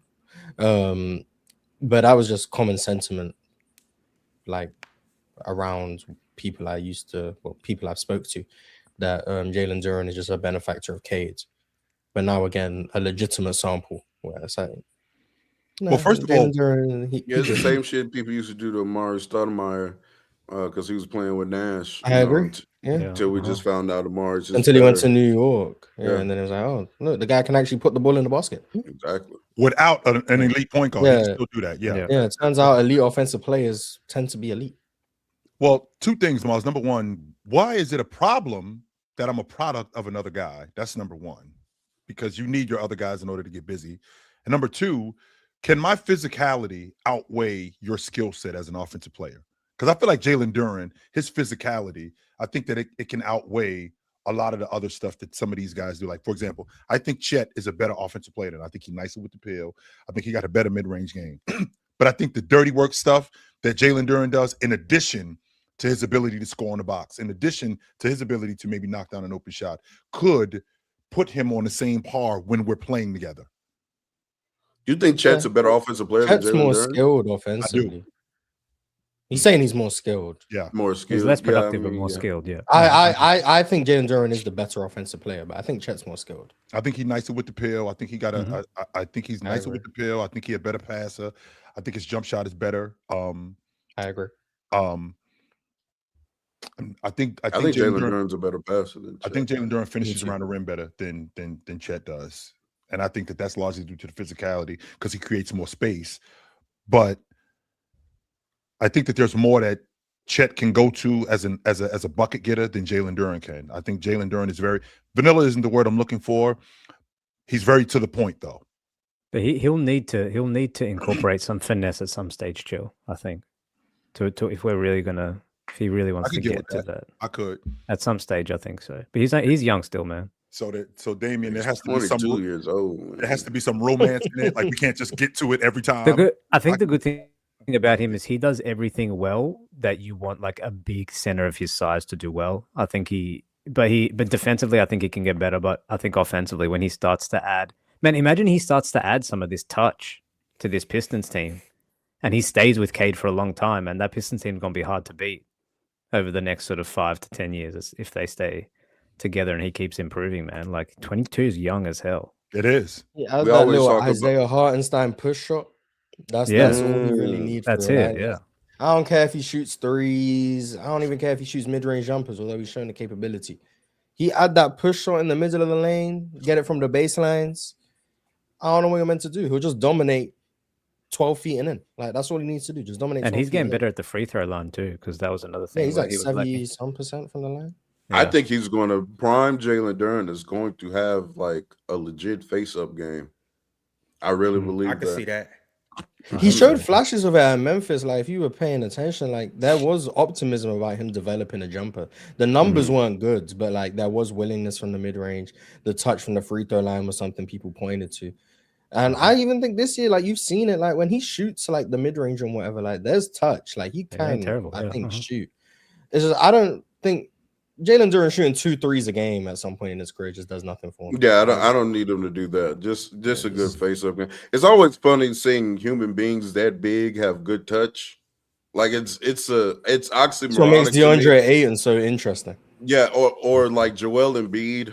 Like you see Joel Embiid out there, ridiculous, and he's like the biggest somebody on the court. He has like this amazing touch. It doesn't like compute in my mind for that to make sense. But he has that kind of footwork that he could have a decent face-up game. Like he's not one of those, excuse me, he's not one of those lumbering big guys that, you know, is tripping over himself. He's got one of those face-up games where, you know, he can jab you and, you know, stick that 10-footer off the glass, kind of like what Tim Duncan was doing. I'm not equating him to Tim Duncan, but I'm talking about in that area. And to your point, Mars, when I'm getting a cross screen from the block and I'm rolling on that cross screen and I'm flashing to the middle of the post and I got that push shot from the middle of the post. I mean, if I got that and on top of that, I got a quick catch on a block with the weak hand, he will be very difficult to deal with in addition to the other stuff that he does offensively. He's intriguing as a driver too. Like there was a couple of plays last night where like he's beating like it's Jacopo, so whatever. But like he's beating bigs off the dribble and getting to the rim. So it's like he's got tools that you can see. Like if he puts it all together, obviously not like Jokic, Wemby, Embiid, like, but like that next group of bigs, yeah, he can be, I think, the next best. Especially offensively. Defensively, I do want to still see him get better, but. I mean, he's the center on a number 2 defense. So sure. If he can get to give me, I'm sorry. If he can get to give me like a David West elbow jumper at some stage, man, we talking about like something crazy here. I saw the promise with him early on, Dave. Real talk. When I saw him with Cade early on, he just didn't know what he was doing as an offensive player, right? So like he was just out there playing. But I saw the pick and dive. I saw him finishing around the rim, like the lob threat that he was. I'm like, okay, so can we add in like quick catches and work on his touch? Because like touch is natural. I'm not gonna argue that, you know, touch is natural, but we can work on it. And Jalen Duren has always, I think, had a good touch. Right. So we couple in the physicality in addition to his touch. Okay, that works. I wasn't sure about the defense because he just looked clueless. and he fouled a lot on defense unnecessarily. So I was like, damn, I don't know if we can fix that. Like, how can we deal with? But he's actually gotten a lot better. So the Detroit Pistons, they got a gem in this kid. Yes, they do. They have a gem in him. Chill. I got to give you your credit too. But yeah, go ahead. Because you were one of the early adopters with Jalen Duren. You said something that I thought was crazy. I thought you had lost your mind. When Chill said Jalen Duren will be on the 2028 Olympic team, I was like, Chill, yeah, right. You're tripping. I didn't think he would pass up Evan Mobley. Chet was already ahead of him. You still had a guy named Paulo in Orlando, who did play on, what he was on the Olympic team. The FIBA team. Yeah, the FIBA team. So you had Paulo, Bam Adebayo, Jaren Jackson, Walker Kessler. I just didn't think it was no way that he would pass all these guys up. And then I was even anticipating there will be even some younger guys that had come and potentially, pass him up or just be ahead of him. Yep. I didn't expect Jalen Duren to get this good, this fast, and I didn't see no path to him being on the 2028 Olympic team. But I wouldn't be surprised if he started on that team at this point. I marvel at guys who, when you see their skill set, like they don't play outside of it, but we can maximize it. And I feel like that's who Jalen Duren is. Mars, you brought up, I'm sorry, real talk, you brought up the face-up game. Right. Okay. So he ain't one of them dudes like Lajuan where he's going to give you 1,000 moves. But if I could get a face-up game where I'm good 8 to 10 feet away from the basket and I just keep hitting this bank shot or I just end up being able to jab you and go, like that's what he's going to do. He's not going to be one of them dudes. I'm throwing the ball between my legs 2-3 different times and I'm shooting step back threes. No, that ain't my game. I don't play like that. That's not my game. I'm much better at this. And I feel like when I was watching him, he looked like one of those players who we can maximize that skill, his skill set specifically, and not turn him into something that he isn't. If he can do that, then that would just definitely bode very well for the Pistons, because oftentimes we question where they're going to get offense outside of Cade Cunningham. And if, hey, giving the ball to Jalen Duren in the mid-post to post area can be a release valve for us to where we know we can get like well over a point per possession or something to that effect, which is a efficient offense that will tremendously help Detroit and Cade Cunningham, because it gets nice a little shaky outside of Cade. So. It's nice to have a PG center combo as well in the NBA. It's a nice balance. They have a good team, and Ausar and Ron Holland is a wing duo on defense. Is one of the best I've ever seen, by the way. All right. Yeah. I get they can't shoot, but I want to see them on the floor more. My first team all defense, Mars. I'm coming along. I'm coming more to the side of. I think my Amen Thompson pick. I think that's more feeling than it is facts, and I'm moving further away from Amen. He just locked Jalen. Yeah, Brunson. I mean, him and Ausar have had Jalen Brunson in hell. Yeah. I know he hates when he sees them on the next game. Real talk. You fight that they talk about this, like this is how we gonna deal with him. You fight that they talk about that. Oh, damn. I mean, they probably do, but it's just like that kind of defender makes sense to give Jalen Brunson some issues. Big, definitely bigger than him, athletic, twitchy.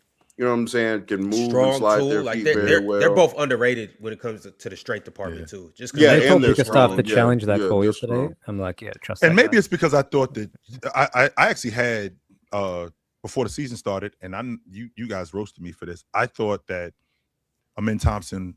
I thought that he had action at Defensive Player of the Year this year, and that's I think that's largely why I was talking about him like I was. But Ausar Thompson's been a lot better defender. But I don't want to veer off of what we were talking about when we talk about Jalen Duren. So that Detroit team, that Detroit team is damn good. Because I do want to ask a question about the Twins. Is the gap closer now than it was initially put on to be? I know Ausar has got better, but are they a little? Remember, everybody was talking like it was leagues. I think Ausar. Okay, so what was the gap, Damien? So Damien, between them two, what was the gap? Like, is it this? Like, what are we doing with them two? I don't think it's that big, man. And the reason why I don't think it's that big is because I think Ausar has a genuine shout at being the best perimeter defender in the league. Like he was when we did the All NBA teams, he was almost the first name I put down, man, after Wemby. because he's been that damn good. Like, I think the gap is, I think Amen's better. I think Amen has a better feel offensively. He can get a bit more in transition. He's just a little better in that respect. But defensively, I think Ausar clears Amen. Like, especially this season, anyway, to I me. think he clears. Clears Yeah, it to. I think been this on season. side for a I think minute, this but season. I agree. Yeah, I You've think been talking about him, Ausar Mars, could and- Yeah, I've been trying to tell you You've been guys, Saul's talking the about better this, defender. I don't even think it's that close. But like But offensively, Amen but is they also way have better. So, two different like responsibilities on their team. Like Asar's Asar surely can responsibility. take every responsibility though. He as a rookie, he was a help side rim protector. Like he's done everything. Yeah, but I He's been mean, a point Amen has attack. done that Yeah. as well. Yeah, he's I don't Yeah, I Asar can was as well, better. real I'd say. talk. That's That's my I point. can Asar's been better at everything. not last year. No, he wasn't. No, Amen he was But wasn't. one of the last year best he wasn't a help protectors side rim in the protector. That's league my last point. year. My point is Asar has What taken changed every this year, Mars? responsibility. We got the same As a coaching rookie, staff. he was being used as a help side rim protector with Monty Williams and them. Then the Okay. last 2 You years, he's said he been was the point of better at attack. that than Amen. No, he Yeah, wasn't. Asar as a rookie Yeah. was a better rim protecting wing, in my opinion, than Amen was last year. That's how good he was as a rookie at protecting the ring. At the Was rim. he using him? And then the last 2 years, he's been a point of attack defender. And in my opinion, That's what he's the best wing defender in the league. That's what he. In my that's opinion, the most. he's closer to being like the only defender I'm definitively saying is better than Asar is Wemby. That's Me it. too. Everyone else, I'm right there, I'll yeah. listen. Like maybe he's not better than Chair and Rudy because like rim protection, but like he damn near is the second best defender in the league to me. That's how good he is. So Mars, Like can he I- has no flaws as a defender. what I want to do is I want to rewind you, Mars, because you standing on the rim protection. So when he was with Monty Williams, that was part of their scheme. Is that not what I'm understanding? He In was terms of being being a used ring as like an off-ball help side rim protector. protecting wing. Is type he thing. doing that now? Is he doing that now Not in because he's Detroit? guarding With- the ball more. Right. So okay. So if he's not, and that was his strength, but he's gotten stronger as an on-ball defender. Amen already was an on-ball defender when he first showed up, and I think that he was better than Asar when we first started. I'm watching Amen, and I'm watching him turn guys, and we're talking about whether it's a smaller guy or it's a bigger guy at the lead guard spot. I'm watching him turn guys and make it very uncomfortable for them to get the ball up the floor.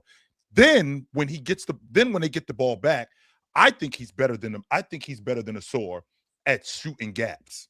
I think Asar is great, but I think Amen is better than Asar at shooting gaps. That's where I think Amen's that's better. what it's I think Offensively, Asar yeah. leads the league in deflections. I don't know if that's accurate. I think he does. sure. But per eye test, yeah, Asar gets his hand on everything. Asar to me, the rim protection is like declined in terms of like the frequency, solely because he's guarding the best players more, so he's just not going to be able to make those plays at the rim. But the effectiveness is still ridiculous. When he's in position to make plays, he makes plays at the rim. His ability to get his hand on the ball on defense, deflection, steals, whatever, is ridiculous.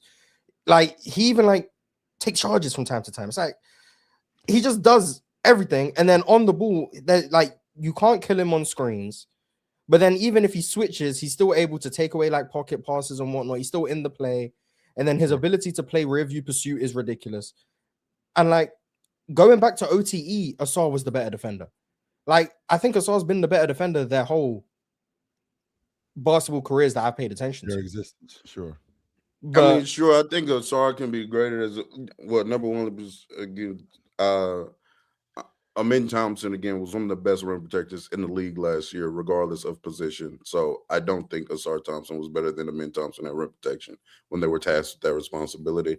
Number two, Amen Thompson has way more responsibility on a basketball court than be the best defensive player out here. He's like That's the true as well. point That's true guard as well. this season. that's why I think he's a better player.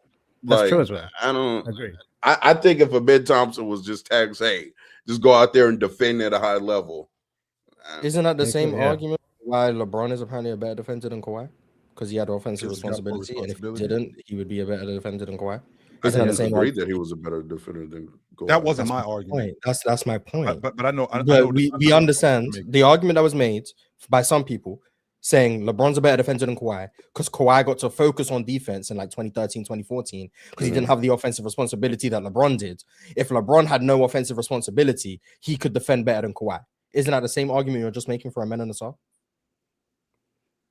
To an extent, yes, but I'm still not agreeing that. Number one, I think we've seen Amen Thompson actually more in that role than we've ever gotten to see LeBron. So I agree, and I think he was. So worse to on the me, floor I'm when he was saying in that role. that's not. apples to apples. And I think that when Amen was taxed with just being a defender, I do not think Ausar Thompson cleared him. I'm fine with that. I think Ausar was better. Yeah, maybe Clears. I think they were 2 of the top 10 defenders in the league when they were both. Maybe when Amen was being used correctly, I think he was. Last year he was all defense for me. Like no real discussion. Ausar was ineligible because of like minutes and games and whatever. But Ausar this year to me is like he's playing. Let me try not to be hyperbolic. He's the best wing defender since Kawhi, in my opinion. So everyone that's come after Kawhi, he's better than So he's a generational defender in your estimation. Yes. As a wing, I can't right now, the level that Ausar Thompson is playing defense. I'm gonna just stick to this century. I'm gonna leave out guys from like no Scottie Pippen, none of them. Yeah. I don't think I can name 3 wing defenders I think are better than Ausar. Since 2000, I'm not mad at that, by the way. If someone names them, I can be like, maybe. But like, and I'm talking like wing. I'm talking like not point guards. I'm talking like 2 through 4, but not 4 the way Giannis is a 4. 4 the way like Jason Tatum is. Jason Tatum. So a perimeter defender, essentially. A wing like Andre Kirilenko's, Ron Artest, Kawhi. Was he better than Bruce Bowen? Those like you wouldn't add Tony Allen as too small for that or something? No, we just talking about this century. He was more of a guard, but I think Tony Allen's probably better than Ausar, to be fair. So if we're talking about this century, Mars, like I know how big you are. I'm like, what's the gap between him and Ben Simmons? He's better than Ben. I don't really think so. The mobility is different level. He's also able to force turnovers at a similar rate, and he's a better rim protector than Ben, despite being smaller. Like he's just ridiculous. So he's better than Ben. Thibault? He better than Thibault's weird because I think Thibault's like ability to like force turnovers is like second to none. Like he's ridiculous in that regard. Yes. But his actual on-ball defense, keep someone in front, is not great. It's never really been great. Like his superpower is that when he's behind you, he can just get back taps and whatnot. But that still leads to a lot more breakdowns than I think Ausar does. So I think Ausar's better than Matisse Thybulle. What's the separation between him and Herb Jones? Ooh. That's a good name. Nah, I'm not gonna lie. I might have been sleeping on Herb Jones because I've seen Herb Jones play the 5 for the Pelicans this year. Yeah, he's been. Yeah. Now they suck, but that's no indictment on Herb Jones. Sure. I'll amend it to top 5. Top 5. Ausar top 5. Ausar top 5. I have to think about Herb Jones. Like I have to really think Absolutely. I just when I think about, and I know we got to move on, Ron. When I think about, I said he's the best since Kawhi in top 5 this century. To the guy in the chat. When I think about an on-ball defender. To your point, when you talk about screen navigation, I'm thinking about fundamentals. I think Amen Thompson, considering where he played, I think he's really good at jumping to the ball. Once the ball is passed, I think he's really good at jumping to the ball. That's a fundamental that I don't think a lot of people talk about, which helps him navigate screens better. I think that he doesn't allow himself to get screened. And for me, when it comes to Amen, and I'm paying a lot of attention to him as a defender. The athleticism is what's blowing me away when it comes to Amen, because his ability to recover and his ability to stay in plays are what attract me to his game defensively more than anything. And he's still getting stronger. Their athleticism is just it's so eye popping when they utilize it. It's ridiculous. The second jump is ridiculously quick. The first jump is ridiculously quick. I get bothered by them when they have these breakaways and they just jump up and put the little ball in the basket. Bro, they don't want to be doing nothing flashy. Like their head at the rim and they just exactly. Can I they looking into the rim and they just doing basic two-hand dunks. I do want to bring up though, for me personally, last year's J-Dub is one of the best wing defenders I've ever seen in my life. The fact that he legitimately was guarding 1 through 5, played center. Like legit played center, was a good rim protector as well. I also think he was fantastic guarding forwards in one-on-one situations. One of the best passing lane defenders in the league. Like, J-Dub last year, that was, to me, he was the best defender on the Thunder last year. I wouldn't look at DPOY, no? You said what? You had J-Dub as your DPOY last Yeah, year. I think I'm pretty sure I did. Yeah, J-Dub was my DPOY. I think he should have won that last year. Wow, I don't I remember. think he was Also- better than the men as well last year on defense. Also, Even though he was the only guy. God, I'm sorry, Ron. I was just gonna say, also shout out to Dyson Daniels from last year too. Big love. Dyson Daniels' defense this year is underrated because his offense has fallen off a cliff. Yeah. That tends to be the thing that happens. Your offense falls off, That's your the He's defense. still really good defensively. Like Bam Adebayo is a victim of this too, because his offense is like tapered off in recent years. His defense is getting underrated when he's still like one of the best defenders in the league. Paul George is like the biggest victim of this. His defense is still elite at like 35, and no one cares because his offense has fallen off. So it's weird how like that works. But yeah, shout out to J-Dub for sure. I do think he's one of the better wing defenders of this. And by the way, real talk, I can't really do nothing fancy on the break because I got to play defense. I can't exert extra energy jumping from the dotted line. Then why's your head at the rim? I can't. Take the knees, man. I gotta play Hell defense. nah. Sorry, Mark. I apologize. They I looking can't do into that. the hoop. They can't give me something. No, Like, sorry. I gotta play defense. I need that energy, yo. I'm sorry. Put your elbow in the rim for the one time. All right, He's giving me a fellas, windmill or something, gang. Goodness gracious. we're gonna go ahead and change pages. We're gonna move on to the next topic. Before we do that, like the video, subscribe, become a member, all of that good YouTube stuff. You guys show us love, continue to support us, continue to send through super chats. Speaking of super chats, we're going to talk about what the Lakers did last night to the Cleveland Cavaliers. We're going to talk about Luka Doncic making history, being the third youngest player to score 15K. And we're going to talk about LeBron. What was the record LeBron broke last night? It's been so Winningest many player them of this year. all time. Oh, the most wins in Most NBA wins. history. It was playoffs and regular season? Correct. Yeah. All right, we're going to usher this in by way of a super chat from Tupac Westside. Tupac said, "Morning, fellas. Glad to see LA dominate Cleveland. Luka was Luka, and Jake hit threes and played good defense. Also, just saw a few clips from the new Invincible episode, and I'm hooked. Can't wait to finish work today." Y'all watching Invincible too? Who's in that? I have to get into it. It's like a superhero show or whatever. It's a cartoon though. What is it on?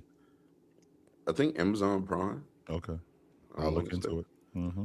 Yeah. Luka averaged 38 points per game in April. I mean in March. In March, yeah, he did. Yeah, and they went 14-2 in the games he played, and he moved down the MVP ladder. And moved down MVP. What you doing, yo? Get the fuck out of here. That What man do you averaged think? 38 and moved down. And please believe this, Mars, because this is the shit that get my blood pressure up. I'm sorry, guys, but that's on a Tuesday. Just so you know, that's not at my best. That's on a Tuesday. Pencil me in for 38 to about 41. And when I really got it going, I can get 13 you straight 50. 30-point games? Is that what it was? 13. Yeah, straight 13 straight 30-plus He on point his way to games. break Elgin Baylor's Laker record. I think it's like 16 or something. And Yeah. Ron, and Ox, not Ox. Most points in a month since Kobe. No, yeah, he More just than broke Kobe, I think. Kobe's It's most more points than in Kobe, a month record for the Lakers. Most points on just the road doing- in a 10-game stretch. Yeah. Yeah, six game road stand, averaging 40. First player to do that since Michael Jordan. He's averaging 40 in 6 Yeah, games on the in a row. road. Yeah, On the road, yeah. Yeah. Last dude to Six do that. games. was He Jordan. started the month with just some stinkers, you know. He had 28, 27, and 27, you know, just stinkers. And then proceeded to have 44, 35, 31, 51, 30, 36, 40, 60, 33, 32, 43, 41, 42. So shout out to Luka, the last 13 games in a month, averaging 40 points per game. You know, not bad for the 4th place in MVP.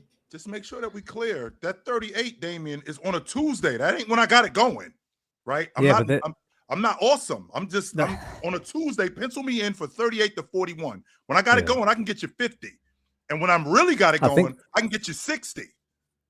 Yeah, and he showed that. And I think it's interesting because I think Luka Doncic is the first player I can remember that has like voter fatigue before even winning an MVP. And I think it's because post the finals appearance, there's been so much, I think, damage done to him in the media by certain people that it's hard for them now to, I think, backtrack on some of what they've said. And we saw it with someone yesterday that that she was backtracking pretty hard toward the end of the day after saying that she's like Luka's not her MVP for a certain reason. She would give it to someone else a few years back. So I think it's a very weird situation with Luka that it doesn't matter how well he plays. It doesn't seem like he gets the recognition that he deserves, which is a really weird place to be in. He dominated OKC this week. That might Yeah, change something. if he goes, you know, if we play OKC tomorrow. Tomorrow, and I think you play him again on Monday and Tuesday. Yeah, you play him. Yeah, you play him twice in the next week. Assuming Shea plays both games, which I'm assuming he does, and Luka plays both games. Mm-hmm. Luka go crazy in both those games, win both of them. We might see another flip in the MVP race. Now that would also help the Spurs, because that would mean the Spurs likely catch OKC, which would help Wemby's case. Yeah. So, you know, double-edged swords, whatever. But this a close race, like for the votes, like this a close race. Like it can Luka, I think in the last 6 games or however many left, he could flip this around, come first, maybe second, whatever. Like that's how good. Chill, it speaks to how good the league is, Chill. And you made that point the other week. This is what the Spurs play Denver this week, so we getting 2 MVP showdowns. We got to do that's 4th in league MVP votes, and he averaged 40 for a month. That's what's going on right now. Well, because people are being they're being manipulated by statistics, right? We have a player out here that's getting 5 dribble handoff assists a game, and so now we have to gas like he's out here playing this phenomenal basketball, not playing anybody's defense, right?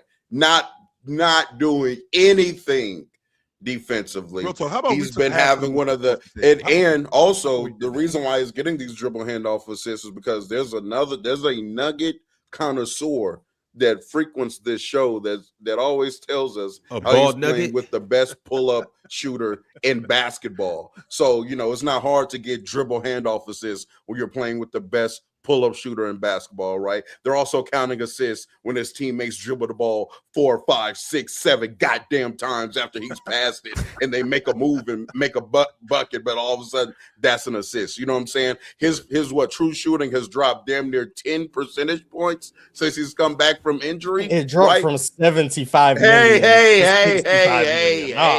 Let's not undersell the man. Let's not undersell him. He went from plus 15 to plus 5. This man was 20, and 20 a lot of this month. Chill. Luka Doncic, Nikola Jokic. Since the turn of the calendar, Chill, this hasn't even been a conversation. Respectfully, Luka is clearing this nigga in 2026. Clearing him. The conversation for MVP should be SGA and Luka. I don't even like this Wemby shit for real. I've been waiting to talk about it, but let's actually talk about this Wemby shit, bro. First, can you take that stupid Wemby fucking jersey off first? Race because he was willing to go out there and campaign to him about basketball 2 sides of the court and 50% of the sport. That's right. I'm not talking about Are you even playing 30 minutes a game, sir? Yes. Can we stop? Let's stop this, man. MVP race, Shea, Luka. And if Luka, like Mars says, outplays Shea in back-to-back games and we get the dub, Luka should be the goddamn MVP. Top 3 seed in the West. LeBron hurt. Austin Reeves hurt. He making DeAndre Ayton look good. Have y'all been watching DeAndre Ayton lately? Balling out of control. Why? Because of Luka Doncic. Because of Luka Doncic. But he's him. I was going to bring that up to you, Ron. And we're back. The game last night, the Lakers game last night against Cleveland, who they handled. I actually left in the beginning of the 3rd quarter when they were up by 27. The beginning of the 4th quarter when they was up by 27. I was out. I was like, I don't need to see no more of this. I'm straight. But I don't know if you saw it, Ron, but we had a big man battle last night. DeAndre Ayton and Jared Allen were going at it. They was. That was going on. Jared Allen is taking him to the rim, jump hooking him. DeAndre Ayton is finishing at the rim. So we got a ball game going on. And then James, right? And then James decided, I'm not going to get involved in this. I'm going to let Luka do his thing. I'm going to let Austin Reeves do his thing. I'm going to do the other stuff. And I don't know where on the scouting report, even though it was a great job at JJ Redick to move Rui. I really didn't like it initially, real talk, but it was a great job for him to move Rui to being a rotation guy. Mm-hmm. Like, where in the scouting report are y'all saying that it's a good idea to leave Rui open? Rui doesn't miss a lot when he open. He does not. You can't take away everything. That's why he's always open. You know, that's why they're so dynamic.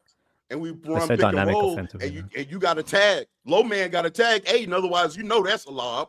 Right. Because we can make rim reads, unlike some people, number 2 in Oklahoma City. We can make rim They reads. can't make rim reads. Wait a minute. We're What's running on happening right 2025 now, man? narratives now? What?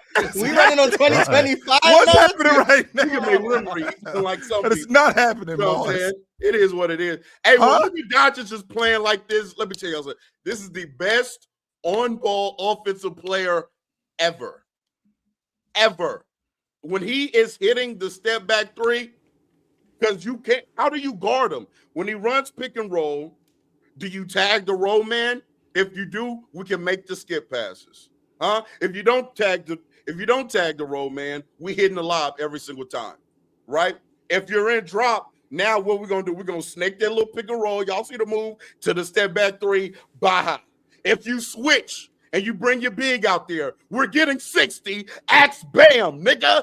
We're here. We are back. This is the best on-ball player in the league. You think he better Hands than like down. 2017 Bron? You think said he a what? better offensive player than like Bron! 2017 Bron? Yeah. Oh, Bron! laughable. Please My stop. bad. Laughable. Okay, Please laughable. stop. Okay, This is interesting. respect to Bron. He one of them. He one of the goats on He ball. just know I'm not Luka. gonna- He I'm just not know gonna Luka, disrespect huh? him, but I'm sorry, man. This is one of the best offensive players I've ever seen in my life, and we back to 24. Because in 24 he was doing this regularly. Y'all forgot.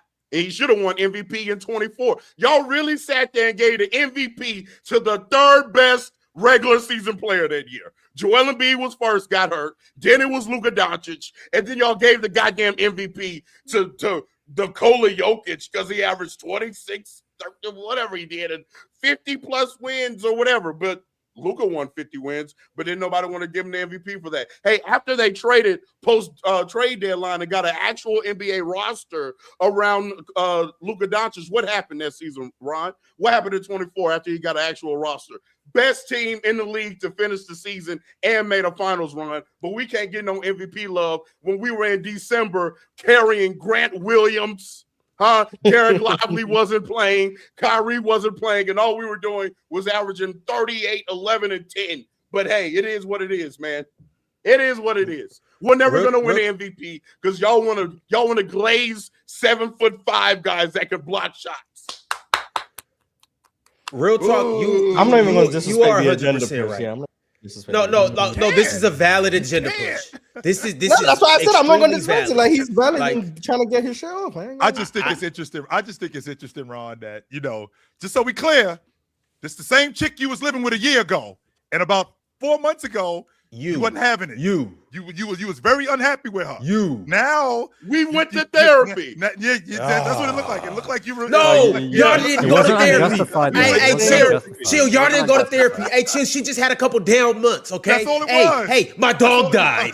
Hey, my grandma was sick. Hey, I changed jobs. It was the winter months. It was gloomy outside. Oh, but the sun come out and I pull out my sundress. Oh, all of a sudden, I got the baddest thing walking. Reminded of who you got. You like, ye hypocrites. Hold on for a second. It was justified at the time. My chick is bad. She always been bad. Always. No, he's always been bad. Yeah, he's always been this good. Yes. But when It's Y'all weird see how that, MVPs though. work because Y'all this year see- the person who even comes in the fourth in bad MVP times- is going to be better Even in than the like bad 80% times, I MVPs. went cop the Luka jersey, man. I seen Jalen Green up there in that are one. high for Luka because I know who he is for What's that real, man. supposed to With Luka playing with like he's supposed to be playing as the best player in the league. Period. Can you take him all the way, Realtor? Take who all the way? The Can you Lakers. take the Lakers all the way? No, we got that fraud second option running around. Oh, we back on the hate Reeves train? We never left.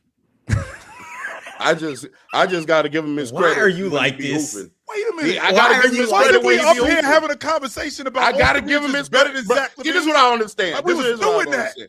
You Why got to do max people him out. hate NBA Austin this Reeves skin. play well? You never You're left. gonna max him out He real never quick. left. You're gonna max Hate him out. Austin He Reeves never was left. playing well? He came in saying, "Hey, whatever Austin Reeves want, handing the deal." That's what he came in saying. Right. Whatever he want. When did I say That's that? what he came in on. Now When? is we never left. Man, shut up. Yes, you did. When did I say that? Shut up. I was here. I heard When? you. You was coming in wherever he wants. Real talk. Do you We never remember left. He's gonna Everyone get know that too, what? by the way.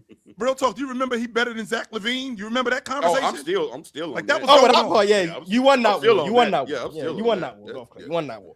But man, shut up. What the hell? But Shut up. real talk, he asked you, can Luka lead him, not Austin Reeves. And I do want to just point this out. We've seen Luka do it before. We've seen Luka lead teams to conference finals. Oh. We've seen Luka lead teams to finals. We've seen Luka get in the playoffs and just be unstoppable and be a one-man band. He's not really a one-man band on the Lakers. Like, he is, but he got other people chill that could take a solo. No, he's not. He got other people that could sing a verse. He got other people that could drop fire singles. So I'm saying, like, Luka got a good team. If he's playing like this, like, you can't see Luka potentially leading the Lakers into a deep playoff run. There are better teams in the Western Conference, so I'm not gonna. Real talk, yes, but that's not the question. Do you think Luka can lead this team to a deep playoff run? Because we've seen inferior deep playoff teams, run, sure. Hey, we've seen inferior teams beat better teams. We've seen that before. Yeah, if we make the conference finals with this, come on now, that's overachieving in my opinion. That would mean they beat San Antonio in round 2? Yeah, Yep. you know what I'm saying. That'll be overachieving in my opinion. So, yeah, but I do think Luka Doncic can do it because he's Luka Doncic. He's Luka, man. Luka magic, huh? Luka legend. Yeah, chill. Tell your boy in Boston gonna have to come off that name. I'm telling you, Luka legend. Real talk. You know the Wemby stuff. Just to go back to that quickly, is Luka's like 40 points a game outweighing Wemby's like 24 and really good D. Yes. Like, it's hard to sit there and look at someone putting up 40 and still. You feel what I'm saying? Absolutely. Because but again, we have to glaze the 7'5" man that can block shots. Oh. Congratulations. But I do think that Luka's been the best basketball player in the year 2026. He's been the best. Shout out Luka, man. Hey, it was a rough 2025. It was rough for you, buddy. You got it figured out though. Yeah. But 2026, hey man. You got it. You should, Luka, you have shown people that life is about ups and downs. It is about twists and turns. Hey, and it is a roller coaster. And you are at Mars, the you top brought right something now, up really interesting. The fourth place league MVP, the guy who finished fourth is better than a lot of league MVP, like guys who won the league MVP. Like, for example, let's say, I think in the year that you guys were talking about, the year that he was in third place. So Giannis was in fourth place that year. Was Giannis that year, was he better than Joker in 21?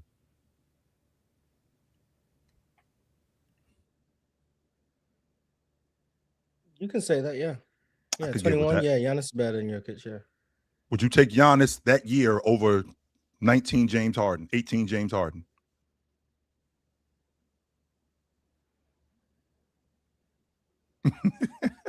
Sure, yeah, sure. Why not? Yeah. Are you taking him over Russ? Yeah. Oh, yeah. Are you taking him over Curry? No. Are you taking him over James No. or Durant? No. I'm taking him over Derrick Rose. Yes. Are you taking him over Steve Nash? Sure. How about Bryant? No. How about Duncan in 03? No, we'll say no. That's as far back as I'm No, gonna go. speak your mind. Speak your mind, We'll brother. say no. I don't speak my mind when it comes to Timothy of Duncan. I really don't. I just shout him. But yeah, like, yeah, Giannis coming fourth in 21 was kind of crazy because that was what Jokic, Embiid, and Steph were the top three. That's another crazy top three, to be fair. But this year, it's like Luka moving down in the month of March is crazy to me because, like, what are we doing? There's an agenda against them. I mean, I agree. I don't disagree with that. But, like, even just looking at it from, like, the month Shea had in March was ridiculous, too. He was averaging, like, 31 Shea on, like, was 67 crazy true shooting and went this 13 and 1. He's right. He So it's answered like, the bell. oh, yeah, look.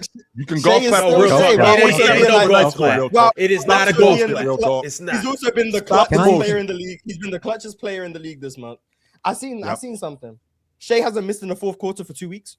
Yeah. What are we And doing, overtime, yeah. Ramaz? And overtime. What are we doing? Real talk, What's this is happening? not a golf clap. This No, is it's a not. golf. This is why- If we're comparing anybody But, to Luka but this Doncic is in the why I month of said March, I'm it's a allowing golf Real clap. Talk to push his agenda. Real Talk is allowed right now. He's on his agenda of if it ain't No Luka, doubt. we don't care. So go ahead, Real Talk. That's cool. But to just illustrate what Shea has done in this month is ridiculous. What Wemby has done in this month, being like it's more than this month, but this month there's like 13-1 in the month. I want to say Wemby's averaging like 25, 12, and like 3.5 blocks, whatever. He's on like 63 true shooting. Jokic, yes, the assists in my my opinion on the assist side in general, but 26, 14, and 12 on 67 true shooting. And I think that they have the worst record by far because every other team has only lost like 1 or 2 games. They're like 12-5 or 11-5 when Jokic has played. And then obviously Luka 38, 8-8, I think, on 62 true shooting, 63 true shooting. Like they've all had ridiculous months. Like none of them are tapering off to close the season. In fact, Jokic is having a better March than he had in February, like by far. Shea is like ramped up into like because February when he first came back from the injury, he was shaky for Shea standards. He's now ramping up. Wemby's closing the season way better than like he started the season. He's ramping up, and then obviously you got Luka closing the season at a level that we haven't seen from him in years. Well, 2 years. So it's like this is just crazy. So can I interest anyone in co-MVPs? No, you cannot. I'm not mad. No, chill. No, Don't you chill. cannot. I'm not Chill. listening to Anytime that bullshit. I mean, I somebody- wouldn't care if it ends in a tie. You Yo, gonna chill. drive me Chill. crazy with this shit. Chill. You can't have both of them, Ron. Chill. Pick one. You be open-minded Who's to the If it ends in a everything. tie, it Who is ends one? in a tie. Pick But Chill, I you don't- be I don't think- Gonna happen open-minded one to day. everything. Hey, It's gonna Mark, happen one won't day, Chill? man. Isn't Chill willing to have a conversation about just about anything? Not this apparently. But that's if what it I'm ends in- saying. We can talk about. I'm not You saying can't have there co-rookies should of the be. year, but you I'm can not have saying there some. should be or should not be co-MVPs. But if it factually ends in a tie, like if the 101 voters vote, and the points total is tied, let's just say between Luka and Shea, and they are literally tied between Luka and Shea, just give them co-MVPs. They tied. The voters came to their conclusions. They all filled out their ballot, and the point said Luka and Shea tied. Co-MVPs. Like I don't care at that point. They tied. Give them both the MVP. I'm not about to cheat someone out of an MVP by making them revote. No, they both tied. The voters came to their conclusion. They tied. There you go. So I'm not saying make a co-MVP, but if organically there's a tie, and that doesn't mean this year, like any year, if there's organically a tie, give them co-MVP. That's where I'm at. So now we're in this. Okay, Ron. All right. I'm just Chill, saying. did you have an Chill, issue like- with the Jason? I doubt Kidd it would ever grant? happen though. Yes, I did. Okay. Actually, you to be honest with consistent. you, I actually thought Big Dog should have been the league MVP. I mean, the rookie of the year that year. But that's just me. But Chill, even more so, not even necessarily the MVP is what I feel so strongly about with the whole co thing. It's the rookie of the year this year. I think that they are both playing Ain't well no enough. co-rookie of the year, man. Give Con his awards. Yeah, Con is the rookie. Ain't of no the year. co-rookie of the year. I Give don't- Con can nipple his I don't- awards. I don't Oh, think co-rookie it's of the that. year. I We don't live think in that's- I don't think it's I'm that not mad cut at dry. it, but yeah. I really Give don't Con think it's his that cut awards. dry. Give I can Con say his give award. Cooper his award, and I think Yeah, he can get I his think it could go All-Star either way. selection in year 2. That's what he can get. I'm not I mad at really it. think it could go either way. You not getting no rookie of the year. That shit's Cons for sure. I Flag don't was know. good Give Con for his a awards. long time, man. This year. Give Con his award. I man. really don't know. But I'm about okay with Con as well. I don't care about the rookie of the year, but give Con his award. Man, shit. All I He know ain't gonna is get as many accolades as Cooper anyway. all I know is if we compare anybody March to Luka Doncic, it's a golf club. And on top of Respect. that, You the lucky, you know, in narrative- 24 with Jalen Green right now. You know, I would have been bringing them. Please.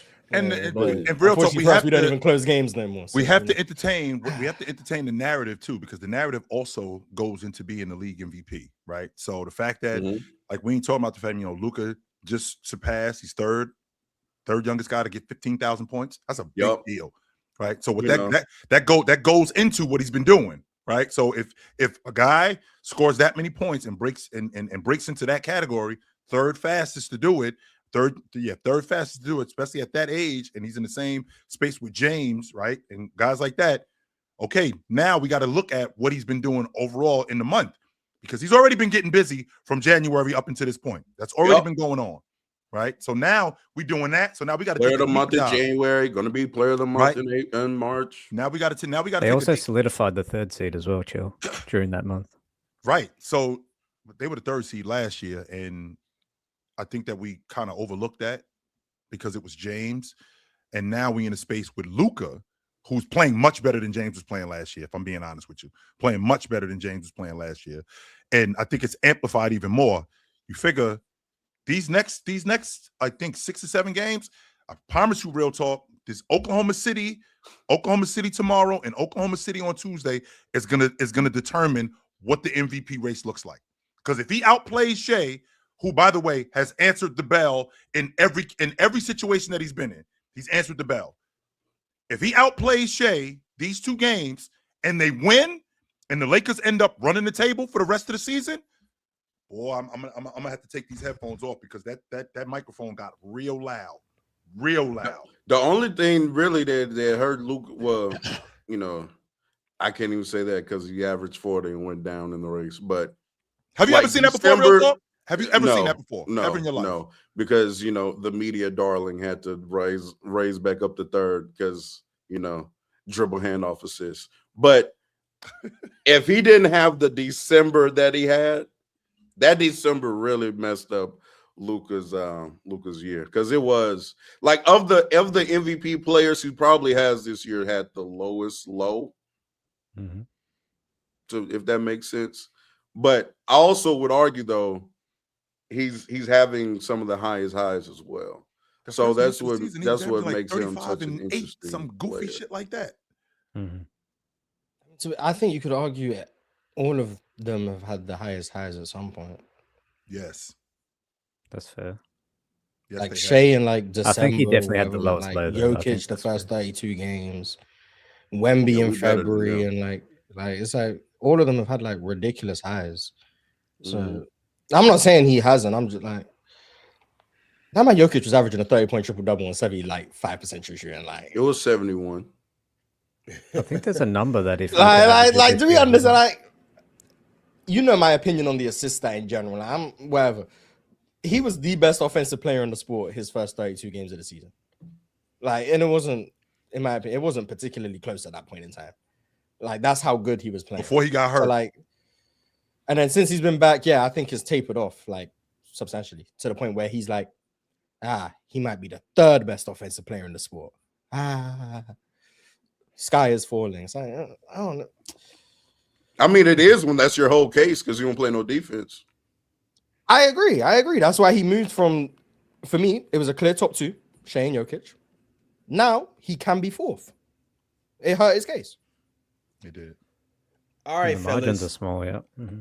We're going to dive into these super chats. Fellas, Yes, I need you to lock in because we got to get through these super chats in a timely manner. Everybody that is watching the show, once again, like the video. Oh, and more important than liking the video and becoming a member and subscribing, get your tickets ready, set your calendars, and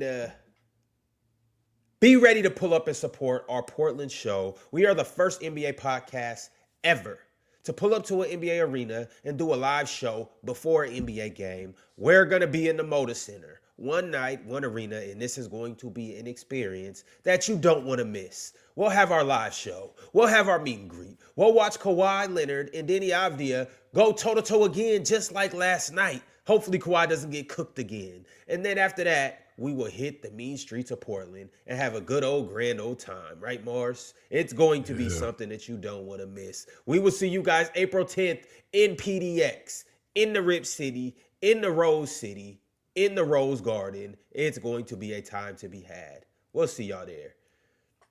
Oh, and by the way, also, we're giving away 4 tickets to 4 members. If you are a member and want to come to the live show, DM us on the Players Choice Instagram, Twitter, TikTok, wherever you follow us at.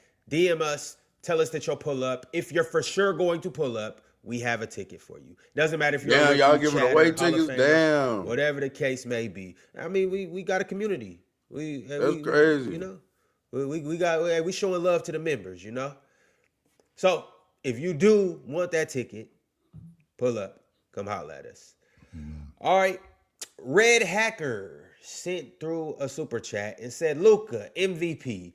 LA Lakers versus Cleveland was great last night. Also, Jokic got exposed, dude.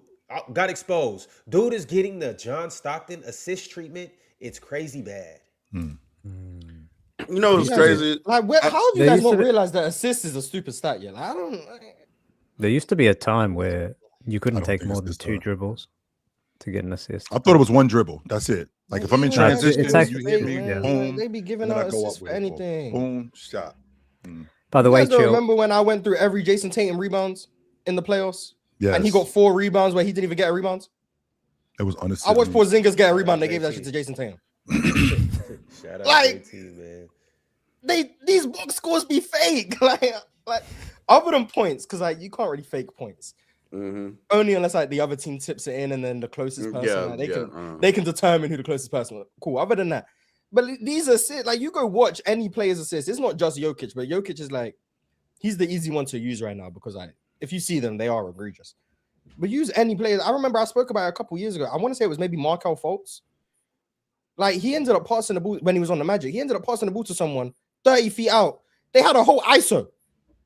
And Markelle got an assist. Like they just be giving out assists for shit. So like you guys gonna have to realize that PRA stuff, especially that R and that A, but especially that A. What are you assisting with? Like, okay, so if you cut back door, bam, and I catch the ball and I score, that's an assist. You assisted me in scoring. If you come, like for example, what Jamal Murray does, if I got the ball at the nail, I got the ball at the elbow. Jamal Murray comes off the screen and I give him the ball in the dribble handoff, one dribble, and I pull up and I knock down a 17-footer. That's an assist, right? If I end up tapping the ball to you, if I end up getting a rebound and I tap the ball to you and you put it back up, that's an assist on my part, right? Because I'm assisting you in scoring. Yes. If you come down and I throw you the ball and you jab and go and then push back and then step back, that's not an assist. You're not assisting me in scoring. Shit. It should be purely Tell that to finishing. whoever giving Jokic them assists. No, It you're should not be play assisting me in finishing. scoring. Yeah. No, Should be you're play giving me the finishing. ball. Those two things are not the same thing. And by the way, And- Chill, the and- Cavs and- were bad last night. By the way, Who? the Cavs. How bad were the Cavs Oh, they last were night? awful. Awful. Like I told you, I left in the beginning of the fourth quarter and down 27. I was good. I disappointing, man. left. I left at like the part way through the third, and then I checked back in just to see what was going on. Mm-hmm. Still getting fried. I wasn't watching. Yeah, no, I was definitely watched still the whole watching because game. we had to get I I wanted like the that Cavs ass. to make a little run so Luka could get back in and get that 40, and that's what happened. So Yeah. definitely had to stay for the 40 piece. But you know, the one thing I do want to say, because you know, I've heard the likes of Damian, right, and other Jokic lovers, and you know, Damian tries to hide his love for Jokic, but I see it, brother. I see Appreciate the greatness. love Yeah. for Jokic. He called Jokic a spiritual experience. He ain't trying to hide Yeah, shit. That yeah, performance. and, you That know, performance. Yes. He yeah. ain't trying to hide a thing. And it was too far, by the way. Yeah, but go on. And you know, chill as well with the oh my goodness, you know, we have a guy leading the league in assists and rebounds, and we don't appreciate the numbers and yada yada yada yada. As if Jokic is the first person to where we're ignoring box score. Russell Westbrook won MVP because he averaged a triple-double. Spent the next 3 consecutive seasons averaging a triple-double. Did anybody give a fuck anymore? Nope. No. Russell, And that's the problem. When he averaged And that's an issue. Nobody though. cared. That's an issue, Nobody yeah. cared. And Domantas that's the problem. He Sabonis wasn't even on the is in All-Star. Sacramento That's putting up 18, 15, and 13. Does that mean we have to look at him as just some kind He of led the league in special triple player? doubles in Yes. 24. No. Yes, we should. Yes. Yes, we No. should. Real talk. He Because led the what league you're in doing rebounding last with- year. Yeah. When Russell Norm- Westbrook averaged a triple double and didn't make the All-Star team. by the way, he averaged In 20. Washington, He right? averaged 20, 10, and 10. Yep, he did not- averaged. He averaged. They made the playoffs that 22, year too. By the 12 way, and 12. Yeah. In the first round, they got bounced. I think from and Philly. they made the playoffs And that he year. He didn't got them make into the the All-Star playoffs too. team. By the way, Yeah, his play second half of that season because yeah, he got them into the playoffs. it was shaky. That second half of the season, he propelled Washington. And then the obviously Lakers went into fell the playoffs. for it. Yeah. Uh-huh. Real talk. So be clear. Do you remember when we first started this season? Who did I in the beginning of the season? Who did I think was the best bucket getter going into the season? Luka Doncic. Yeah, and then I got jumped for that, and I'm talking like Bloods and the Crips jumped for that. I'll still with you, chill. And then I still What's your disagree. point? I still What's your disagree. point, And- though? Are you and- saying- and- What's your point, though? with and the then Jokic and stuff? then and then I was watching throughout the course of the season, and I felt like Shea did pass him. I thought Shea was a better bucket getter. I thought he did a little bit more as a bucket getter. I thought it was a little bit more efficient, and I liked what I saw. However, I stood on my logic that I don't think that there was anybody in the league who scored it easier than Luka. Nobody in the league. That included and Mars going on my case. That included Joel Embiid. That included Joker. I was watching the rest of these guys, and I didn't think that there's anybody who had an easier time scoring baskets than Luka. I stood on that. Yeah, But I what's mean, SGA you just had to give it to him because he kind of made you because of the season that he was having. but what's Luka the though. what's a Jokic point? Real talk though, like we shouldn't about the Jokic stuff. We shouldn't be Oh yeah, that high I'm on his saying PRA like stuff. Or? his statistics are nice and whatnot, but like when you watch him play, I don't just think that I really don't think he's been playing better than in 2026. in 2026. Like I know his I think the stats are injury nice, killed him a little. Yeah. but I mean, that defense he's been worse. the on defense defense than Luka is this year. egregious. He's been worse than Luka on defense in 26. I think Yes. the injury killed him a little. And he also hasn't been making threes, so that doesn't help. He's been turning the ball over more. That doesn't help. But I mean, PRA, you can watch Jokic play and still, regardless of having access to the box score, you can see he's involved in everything they do. Yeah. So this is why I just you don't need the reliance on the box score to praise guys like Luka, Shea, Wemby, like any great player. You don't need the box score to tell you how great they are. It just so happens that with Jokic is like the poster boy, I guess, of it right now. Although Luka was the start of the season as well. Luka was the poster boy of PRs. He's not playing bad. 33, 8, and 8. Like that was a big thing that was going around. So I just feel like watching the games is great.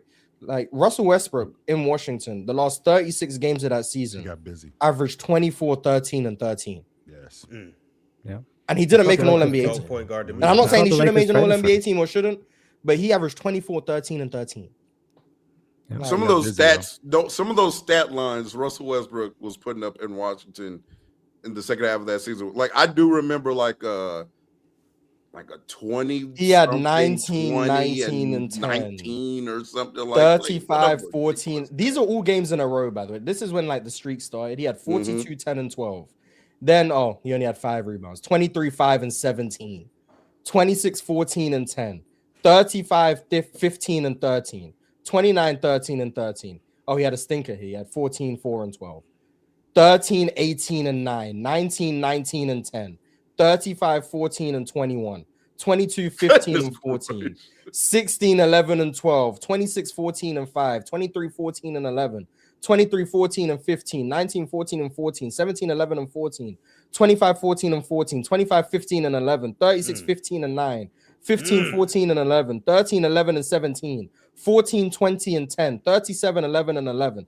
14, 5, and 11. 22, 13, and 14. 18, 18, and 14. 15, 12, and 11. 42, 10, and 9. 14, 21, 24. 29, 12, and 17. Stop right there, Mars. Stop right there. Rewind, Mars. Hey, my nigga Russ. Rewind with y'all can say what y'all want to. My nigga Russ. He had 14, 21, and 24. What are we doing? He had a 20 and 20 game.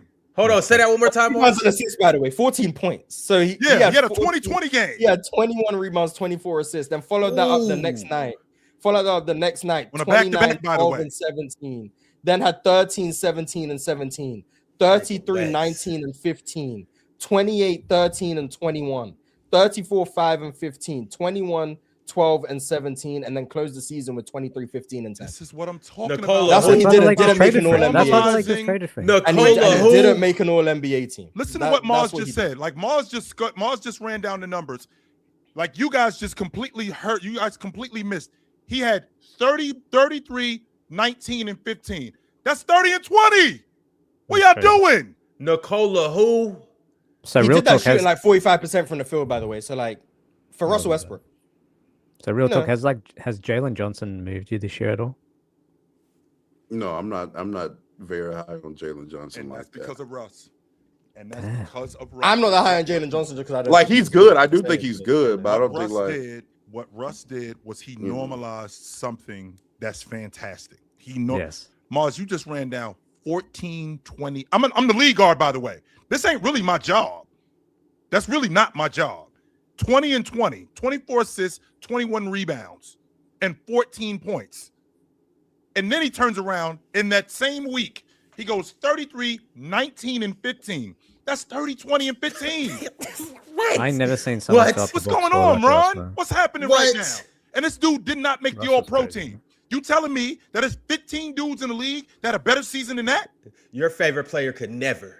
But see, that's what I'm saying. That's what I'm saying. Your favorite player could looking never. Looking at Jokic box score, like post injury, like, oh yeah, he's leading the league in rebounds and assists. Like, Cool's cool. Hand clap. It doesn't mean he's playing better than these other players. It does not mean that. I agree. It doesn't mean that, It doesn't mean that. But yeah, It's for still reference, insane, Jokic though. box scores this month have been insane. 35, Still 13, and insane. 9, 22, 12, and 5. And you're going to see it pick up real soon. 28, 12, and 13, 38, 8, and 5, 32, 14, and 13, 16, 12, and 13, 31, 20, and 12, 24, 16, and 14. He had the game against Philly where they blew him out. So he only had 8 points, 8, 7, and 14.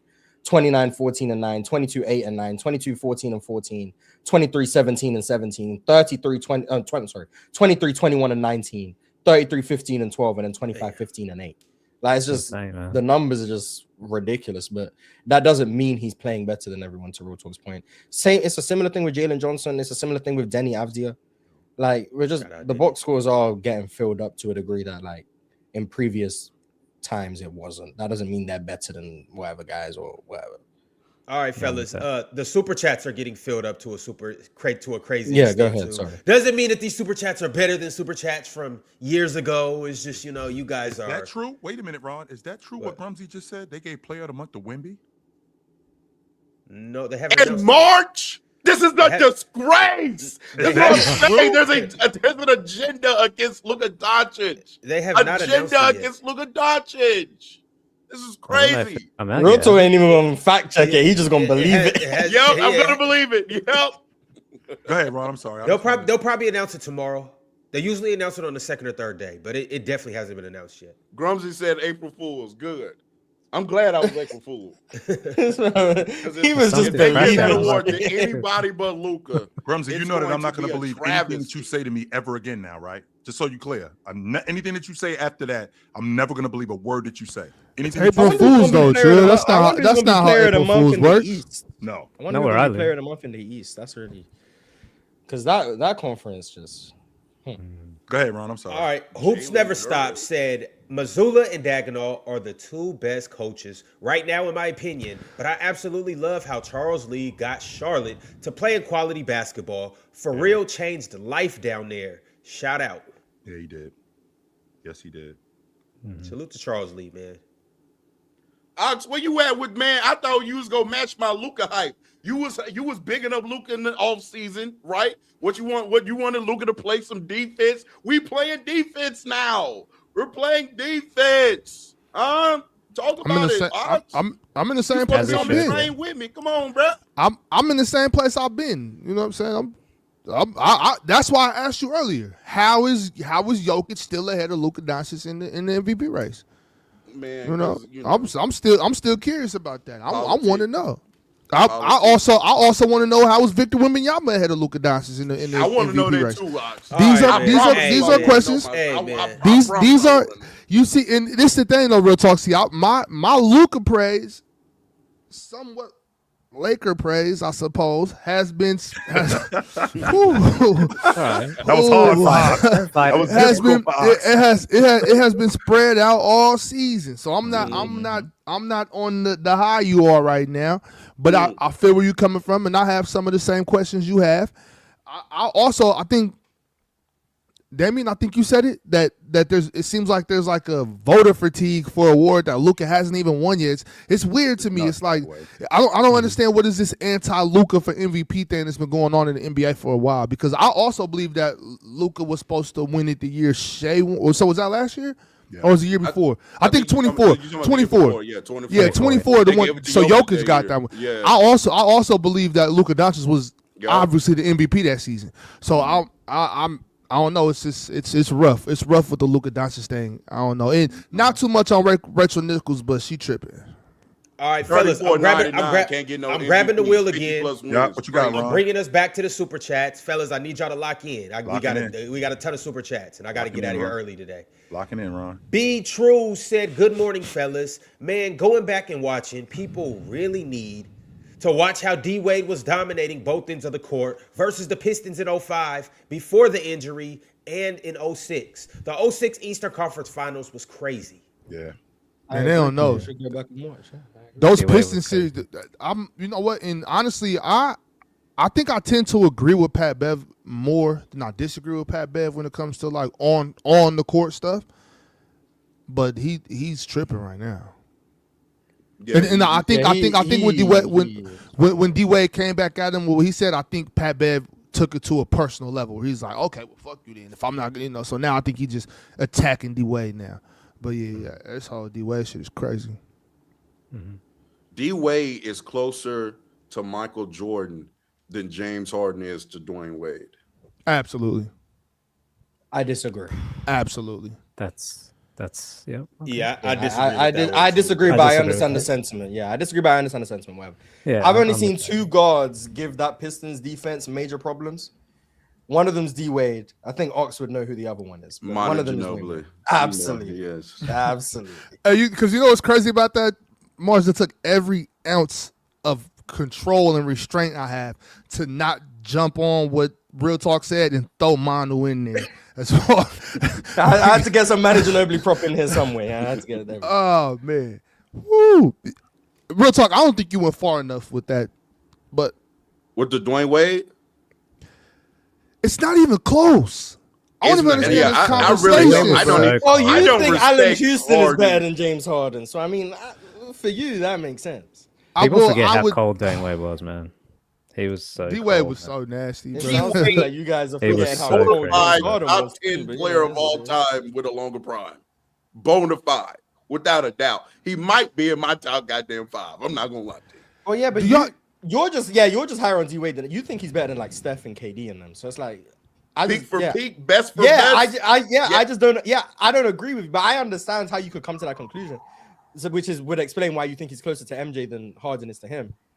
I'm high on D-Wade's peak. I'm just not as high as you. Like you're at like a different level. But I love D-Wade. You're not gonna hear me talk bad about D-Wade. Like he was amazing.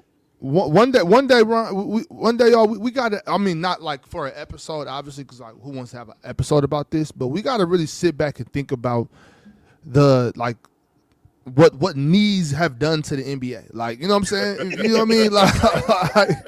Like we gotta understand, like, bro, knees have really what they've done to the league, bro. Like, if everybody just had good knees, oh god. Basketball is a gladiator sport, though. Like, basketball's hard on your body, crazy hard. Man. But all right, we have another super chat, $19.99 from a Hall of Famer by the name of DNE.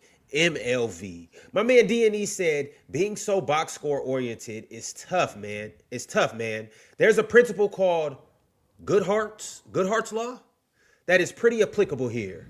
When a measure becomes a target, it ceases to be a good measure. When a measure becomes a target, it ceases to be a good measure. Where's Penn at when you need him? Penn don't know about Goodhart's law. I don't know. I I've officially stopped listening to him after he said after what? Scotty Barnes is a Magic Johnson level passer. I've officially. No, he didn't say that. He said he was the tier under. He said the tier below Magic and Rondo and them. But which was wrong too. But that's still wrong. I disagree. He made but it isn't as bad though. He did make some crazy passes yesterday. So shout out to him. But I do agree with that super chat that like once people start holding things as like, oh, this thing is important. You'll see like teams or players manipulate whatever they can to achieve said goal, said target. And that doesn't mean that you're necessarily better than someone previously who didn't manipulate the game to achieve said target. It just means you've now focused on something that wasn't prioritized before. But you know, it's like they do that with the PRA, do it with efficiency, do it with everything now. It's ridiculous. Like that's what I was saying yesterday. It's not even about winning the game anymore. If I shoot, let me not be that extreme, but if I shoot 33 shots, and I score 40 points, okay, and you shoot 18 shots and you score 30 points, and my team wins, that's what the fuck about it. I don't want to break down efficiency and all that shit. I had to do what I had to do. I was getting them up. It's all about balance, I think, for me. There was a game in Washington this year where Cade shot the ball poorly, but he had like 45 or something. I can't remember. Yeah, like 45 on 45 shots. And he got like dogged for it. But Ox, like, he won the game and he put the team on his back. You know, like DeJounte had a game like that against Boston a couple years back, if you guys remember. He had the game winner, but he had like 44 and 44 shots. Yeah, when he was playing for Atlanta. Yeah, he was for, But see, Atlanta. but the thing about it is, It's I just left that so open ended, right? But who in the chat said no? That means you played worse. How do you know I played worse? All I said was how many shots I took. We're not talking about everything else. You can't possibly say, oh, you played worse because you shot less, because you was more accurate or more efficient. Like, it's crazy, bro. It's crazy. We have to stop living and die on that. All right. It's crazy.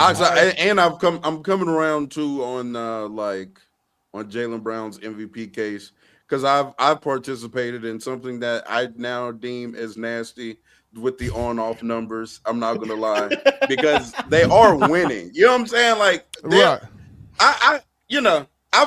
I've let some of the statistics turn some of my ideology. You've led some of these people astray.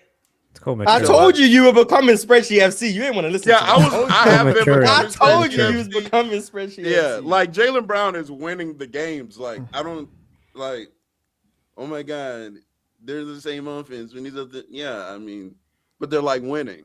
You know, like that matters. It just means that like there's other good players coming off the bench that, you know, it's like, yeah. All right, the next super chat I got is from DSG Piccolo. DSG said Drew Holiday clamped up Kawhi and gave the Clips 30. Still got it. Didn't he look like pre-back injury, didn't he? We outworked them. Playoffs equals Bulls get picked. Or playoffs equal Bulls get picked? Anyways, team helped with the Laurie trade.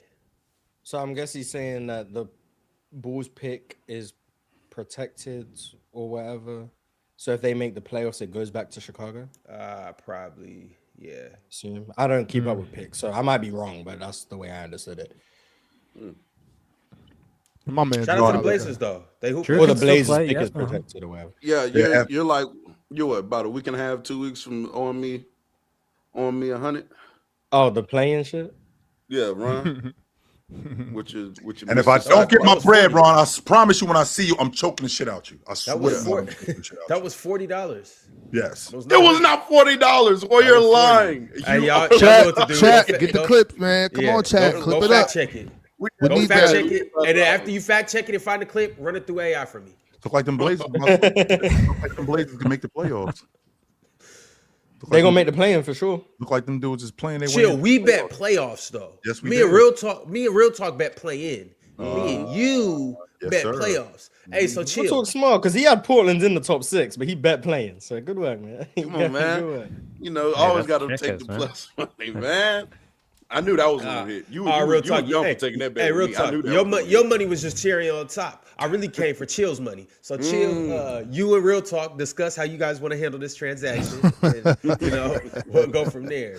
But anyways, 1, 2, 3 rule said, y'all talk about how bad Anthony Edwards is on defense and how bad Rudy is on offense and how ugly Randall's game is and how Timberwolves. And how the Timberwolves need a point guard, but still Finch has this team 17 games above 500, and Finch gets no love. Actually, Finch gets blamed for everything. As he should. Shout out to Ayo Dosunmu. Shout out. I think Chris Finch is okay, by the way. Right. I like Chris Finch personally. Yeah. He be doing some dumb stuff. I'm sorry. Having Jaden McDaniels guarding niggas full court, you be saying that don't work sometimes. You just be like, no, we're just gonna stick with it. Had the Spurs as a playing team this year. Speaking of which, Mars, Jay White 12 said Mitch needs way more love. We had 34 wins last year, and we are on pace for 60 wins this year. And let's stop saying the Spurs is just better. The majority had us in the play-in conversation. Hashtag go Spurs go. I had them in the play-in for sure. I wouldn't be surprised if Mitch won. Mitch is all NBA coach team. Yeah, I wouldn't be surprised if he won Coach of the Year too. Yeah. That wouldn't bug me out. Nah. I wouldn't be mad at that either. Their front office deserves a lot of love as well. Yes. They did a great job. All right, we got another super chat, a $10 super chat from Cristago. Cristago said Maya Moore, one more, and did more in less years in the WNBA? Did you see that roster in Minnesota? Do you real talk? No, look. Don't real talk. Wait, real talk. No, do because I'm not saying the Aces on the bomb squad. Don't get me wrong. I'm saying, did you see that? I know. Oh my God. I know. Did you see that roster in Minnesota? Good team. That shit was, and then they went and got Rebecca Brunson to add to that. My God! I am Sylvia Fowles FC over here. Yes, I am. They had Sylvia Fowles and Simone Augustus. I'm a big time. Yes, Sylvia they did. And Lindsay Whalen. Yes. Mm-hmm. And then they went and got Rebecca Brunson. Yeah, they had a bomb squad. Mm-hmm. They played the same amount of years. They both played 8. Asia has 1 less championship. Mm-hmm. How many MVPs? More. That's what I don't get the achieve less part. I don't. How many defensive player of the years? Oh yeah. Is Asia gonna win it again?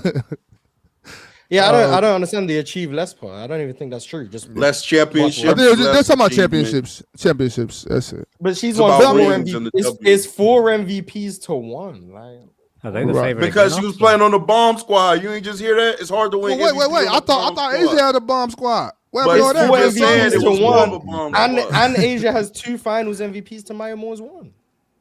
Bomb squad. So really, what's on? Well, I mean, on top of that, it's not Asia's fault. Maya decided to go be a freedom warrior.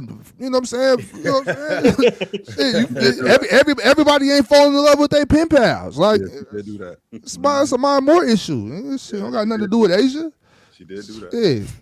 10,000 crazy. Spanish Jose TV sent through $9.99 and said Jordan played with the flu.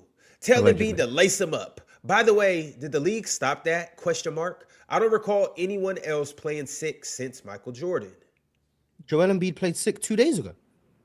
Heaps of players play sick. What's he talking about? You haven't seen anybody play sick since Michael Jordan. So nobody else has had the sniffles. Was they sick? Oh for my the- God. This is hilarious. Ain't bro. no one do shit MJ did. No one's played with the flu before. That's how You know feel, what? dog. That is a zesty Jeffrey. Zesties. You haven't seen anybody play sick since Jordan? Luka was in the 30 playoffs years last ago. year, man. Oh, I do think they should prevent you from playing though if you're sick. 'Cause why you passing your sickness on to niggas like yeah. Every year Philly have like a flu pandemic. Like every year, like everyone will go down with the flu for like 2 weeks. I'm just not thinking like if I'm your opponent, you coming out here sniffling and coughing and shit. I don't want to be sick. it's a strategy. So, like you don't get too close when you guarding them, so they can get open shots. This dude out of here sniffing and Go until the playoffs on the line or his something. nose. What the hell? you know, actually, real talk. That's actually a good point. I never thought about it that way because I'm like, Yeah, you're that's actually a good point. Bro. I don't want you. I Don't used be to play coughing sick all the on me. time, Can't Yeah, bust Ron ass. Ron out here sniffing and fucking coughing on me. But that's what like what you said, Damien. It's like as the person that's sick, like I'm hooping. You know what I'm saying? you Like, gotta- but you're then the sitting person up. playing against the person, so it's I don't know. I guess it goes both ways. I guess I don't know. Shit, sometimes you be so sick you can barely breathe, man. I don't know. But isn't that weird though? Like as a matter of fact, I just saw something like that online. Like you remember when you were young and you like. I can't go to school, Mom. I'm sick. And then she like, nah, you going to school, and then you feel sick. But as soon as it's PE time, when we playing basketball, Them sinuses clear. Them sinuses clear. hey, it's on. Yeah, you find something. Yeah, you find something. And then you go home ready to die. Like I can't breathe. No, but people don't be appreciating their sinuses till they sick. You don't that breathing shit when you can't do it no more. Oh man, Yeah, breathing is important. That breathing. Yeah, breathing. Yeah. Breathing is important. Yeah, when you can't do that no more, you be like, damn, I took that for granted. shit. Like, oh my Oh god. man, imagine that. All right, y'all. Dre Noseball sent through $9.99 and said, since Luka's going crazy, I was looking at all-time guard seasons, and 03 Kobe needs a shout-out. Played all 82 games, 41 and a half minutes per game, first team all defense, 2.1 steals per game, 30 points per game, psycho hoops, same dub Luka, MVP him. He also averaged 7 rebounds and 6 assists that season and shot 38% from 3. But who's counting? Didn't he have a? During Didn't he do what Luka did? He had 7 straight 40-point games, something like that. Yeah. And then, Something like that. 9 straight 35-plus point games. Yeah. And then they turned him They down. put up the graphic yesterday in the Lakers game, and it makes you remember, man, Kobe was crazy too. They turned him down. 3 months averaging 40. You know, in our history. You know, Where did Kobe come in MVP that year? In 03? You know, probably not high because he had Shaq. So, No, but Shaq missed time that year. He was third. So he got some love that year because it was Duncan, KG, Kobe.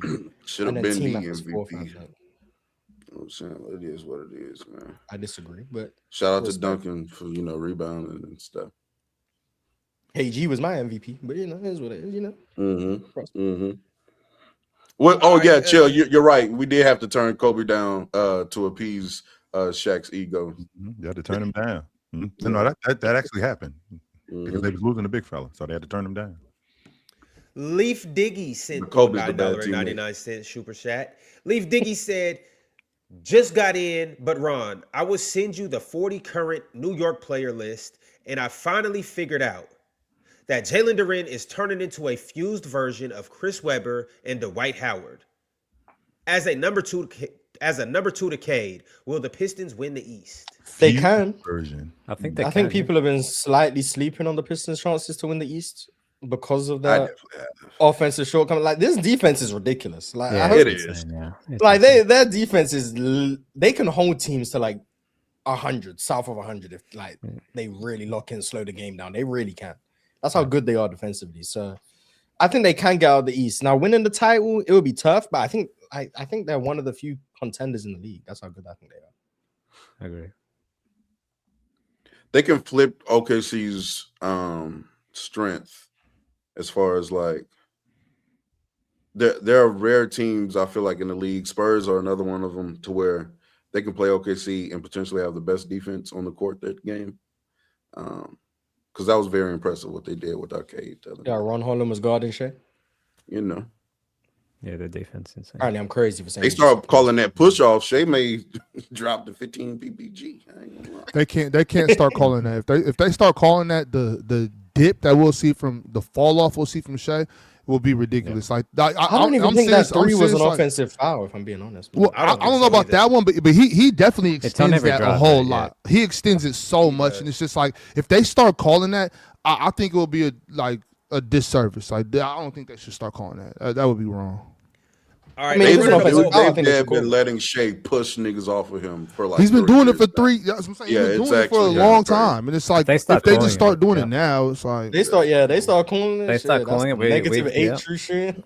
Right. Imagine if Shea all of a sudden starts averaging 19 points a game. And he's gonna start averaging like 5 turnovers a game because of offensive fouls. He's gonna be in foul trouble every game. Like, come on. That will literally ruin the OKC franchise. You can't do that. Yeah, to be fair, I'm on the side. If shit's a foul, cool to foul, regardless. Yeah, of by the letter of the law, it sort of is like a foul, but he just does it with so much control and at such speed that it looks sort of legal in real time. But technically, is he's skinny? That's why he gets away with it. Let's just keep it. If Giannis was blatantly extending his arm on every jump shot, for 7 years, we're not about to do this. Giannis been offensive. No, but first off, they call Giannis for offensive fouls way more frequently. Not nearly enough. Not nearly enough. They do Shea. But I'm saying one of them big dudes, they get penalized for being big. Pause. And then you got Shea little ass. Oh, he's only 190 pounds, so we'll just let him push off the defender the whole game. I guess that's fine. All right, we got a 190, bro. I'm running a poll right now. I'm asking, Luka, will the Detroit Pistons make it out the Eastern Conference? You guys go vote on that poll. Do you think Detroit is coming out of the East? The next super chat I got is from Alpha SSX. Alpha said, Donovan Mitchell and Jalen Brunson are great examples of the tyranny of usage. Their style of b-ball is inherently destructive for a team, and it can't work in the playoffs. I think I might be good off Jalen Brunson at this point. I've been saying it. I've been saying this. Mars talked about it maybe a few months ago. The beginning of the frustrations with Knicks fans and Jalen Brunson. It's starting to bubble a little bit. Here we go. I can see it developing. I'm beginning to be. I might be good off Jalen Brunson. Poor New York. Shea had 12 offensive fouls this year. Shay, what? And he has he is He's offensive foul in committed 12 8 offensive fouls this year. I don't know how many games they played. If they played 70 games, he's offensive fouled in every last one of those games. He's played 64. Shay's played 64. He so has apparently pushed one off in every all of 5 those games games. he commits an offensive Yeah, foul. that's crazy. Chill. Yes, sir. The guru who came up under Pop that I mentioned earlier Yeah. tried to tell y'all. Tried to tell y'all. How dare you speak on men's basketball? You don't know nothing. You're just a woman. Oh, all right. I mean, it doesn't mean the Knicks can't win. I'm good. Hey, man. y'all saw how Cat was so disconnected yesterday. That seems to be a theme throughout. Yeah, That was crazy, it's something Something's weird off, going on in New York, and I don't like it because they've been my pick. He did play great in the second half, though. To be fair, so he was still engaged in the game, but they need him to do and play like that more regularly. Like he played big in the second half of last.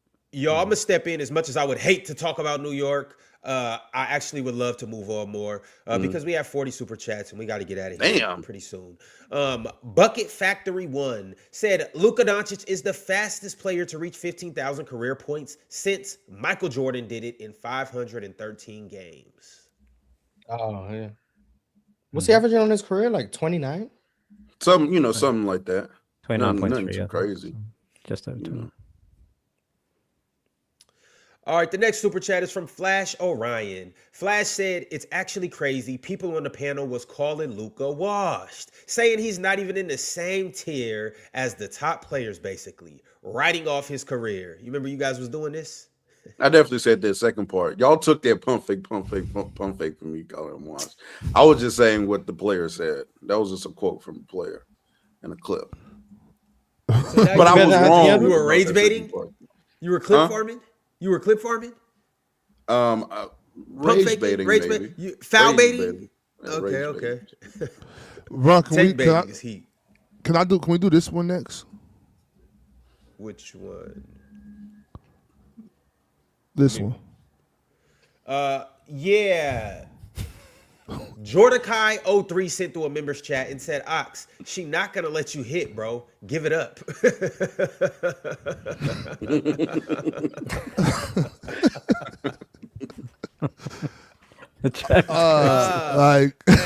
This chat is ridiculous. But I'm just saying though, like, how you know? Hey, but Becky, if you watch it, hey, I'm saying though, hey, yo, Mars, I'm just saying though, hey, Mars, she might, she good. Sure, yeah, sure. Hey, Becky, if you watch it, he every bit of 6'9". Do what you will. I mean, I'm not necessarily campaigning, but shit, if I get elected, you know what I'm saying? He's 6'9". Girls like tall guys. I'm saying, real talk, I'm not campaigning, but if I get elected, hey, no, I'm with you. Shit. Becky a good takedown. I just seen Becky, but you know. Shit. Oh, what? Better go. All right. Shit. How you know? All right, y'all. Trey Let sent through a super chat, $5, and said, didn't watch my Cavs because I work early, but what happened? Did we get dog walked the whole game or just had a bad quarter and couldn't get back in it? No, you got dog walk. No, the first quarter was close. We're not gonna lie. First quarter was close. Everything after the first quarter was bad. There you go. Yeah. You got Luka, but you know, don't be mad. Donovan Mitchell. They had a good game plan. That's the thing now. You got Luka. Yeah, you got Luka. Yeah, it's fine. Court Alchemy said, chill. I don't know why you're high on D Mitch. I feel like he shouldn't be in the talks. But shouldn't be in the talks he gets put into. Him and Ant are similar, but Ant is just a way better player. Because you say so. Because you say so. All right, bet. You got it. Because you say so. All right. Spanish Jose TV said, I guess Mitch Johnson just doesn't exist. I think he exists. He's getting love. Shout out Mitch, man. Shout out Mitch. Hoops Never Stop said, I love Spo. Top 5 favorite coach, honestly, but he is no longer the best coach. Joe and Mark Daigneault for show better. How do you tell when a coach has declined? You know that Eric Spoelstra has never won Coach of the Year? Good. Yeah. When has he ever deserved it? Yeah. Stinky coach. He's Team USA's coach now as well. Yeah, he is. That's right. So I mean, that's a better promotion than a stupid award. Only coach active who's won multiple is Mike Brown. Yep. Hey, also I Shout out Mike Brown. want to shout out to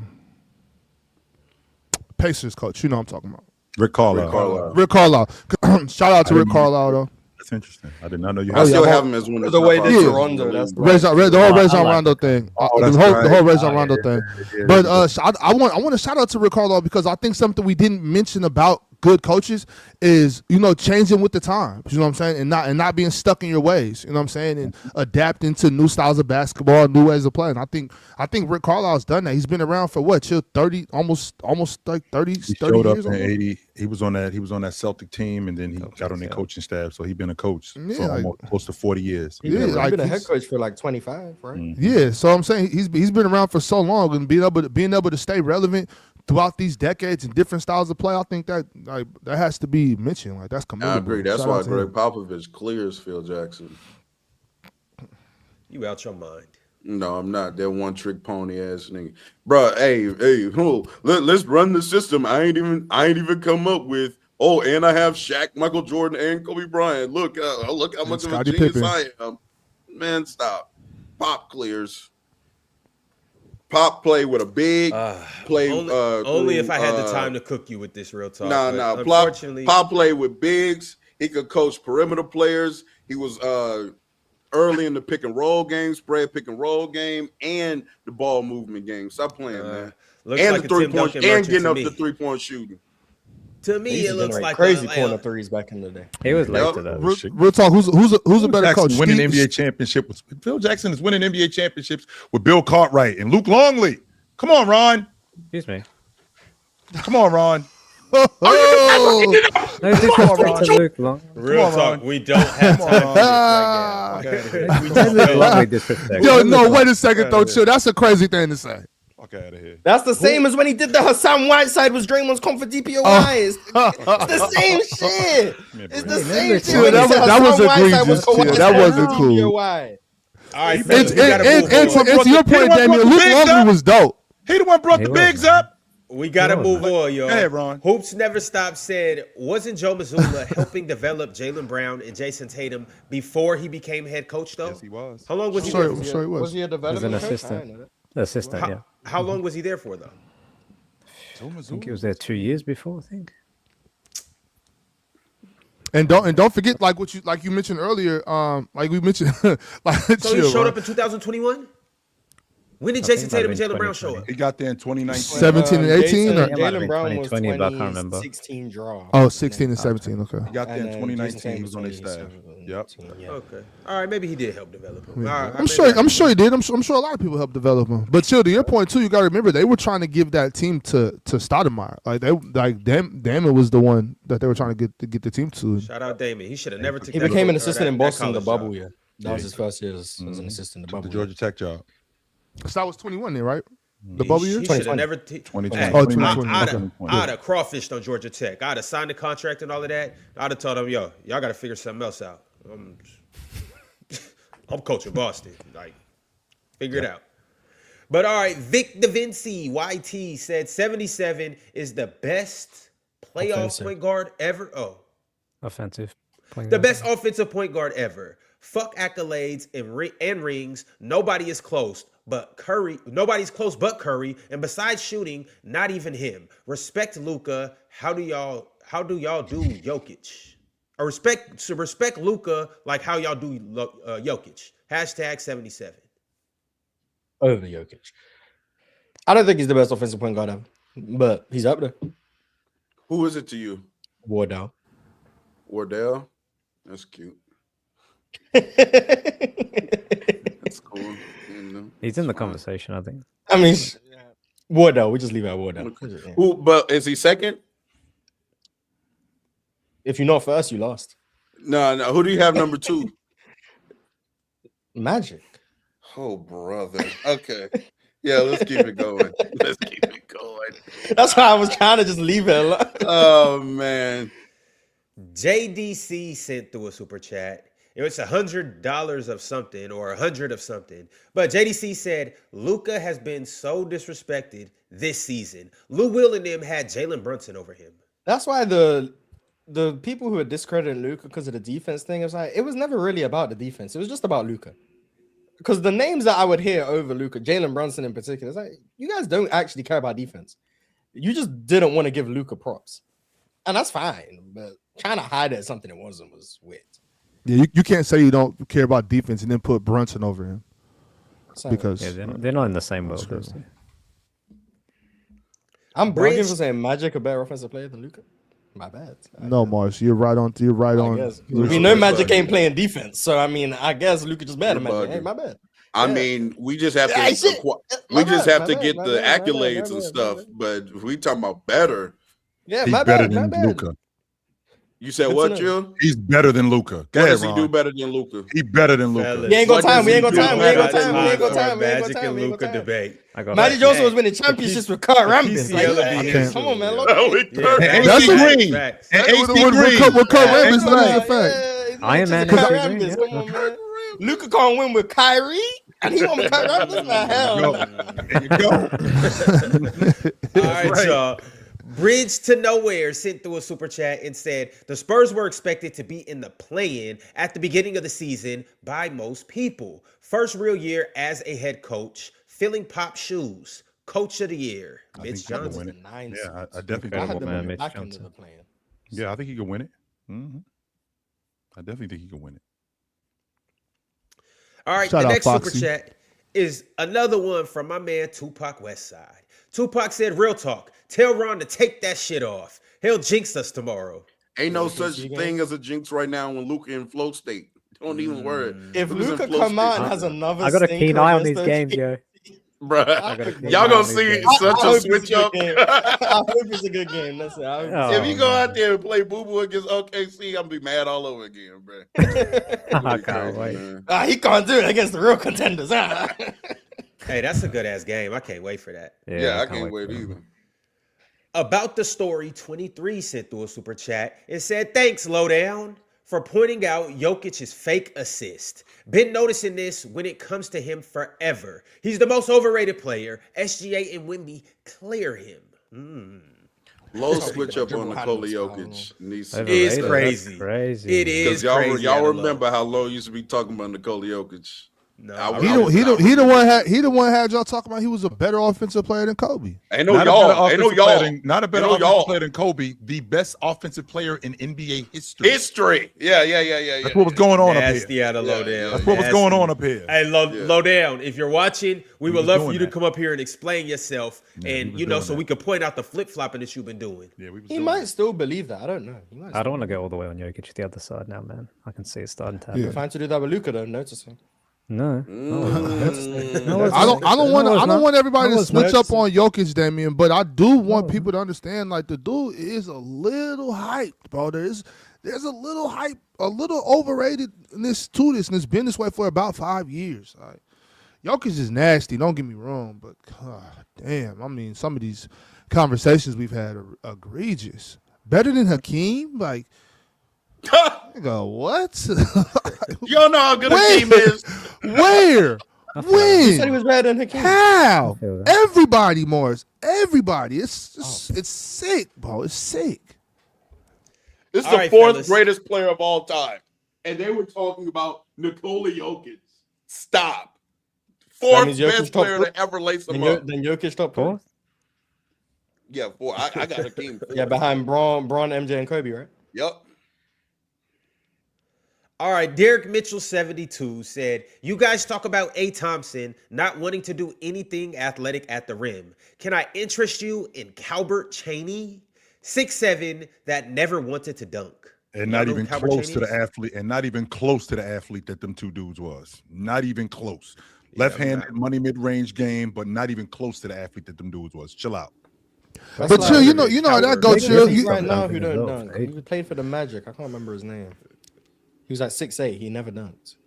But chill, and you know how this is though, especially being like, because you were one of them super athletic dudes, right?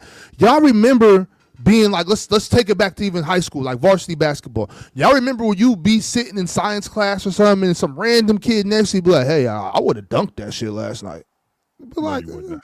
no, the fuck you would not. Like, what are you talking about? You dudes, but you should dunk everything. Like, yeah, it looks that way, huh? You know, so it's. If I was your height, I would dunk everything. No, you wouldn't. Hey, just say everything. And even I'm talking about the kids that you know when you shoot the ball of paper into the trash can and you miss. Oh, I thought you played basketball. Like, oh, I thought this was the same thing. You know, like, no, shut up, nigga. You wouldn't have dunked none of that shit. I'll see you tomorrow, guys. Later, All guys. right, David.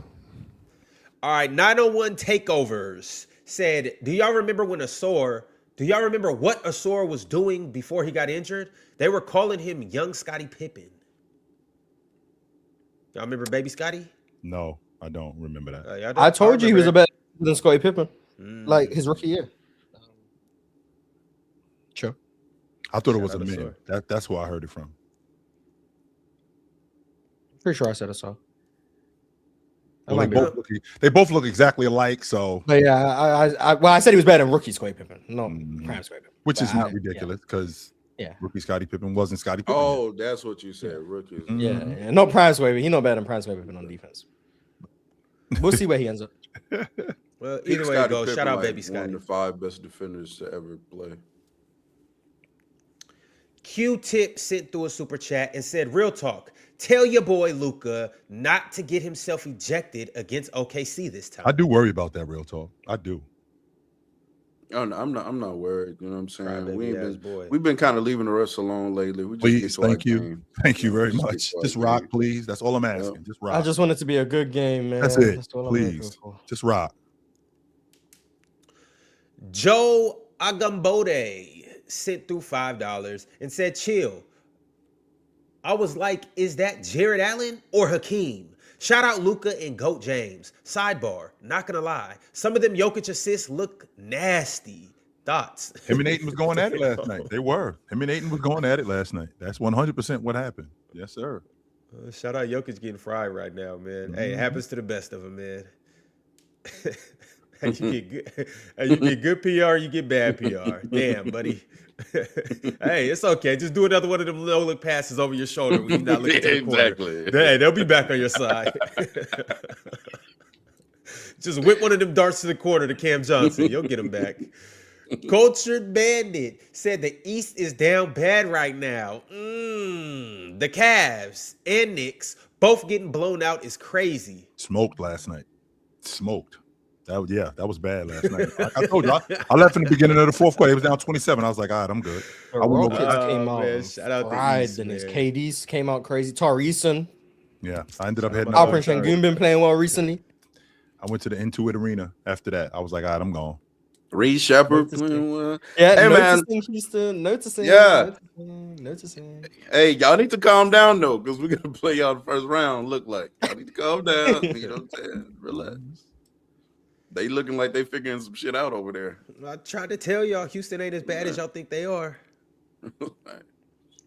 OG Team said, how many point guards in the NBA can replace Brunson and maximize this team without a legit secondary on-ball playmaker? Maybe 4.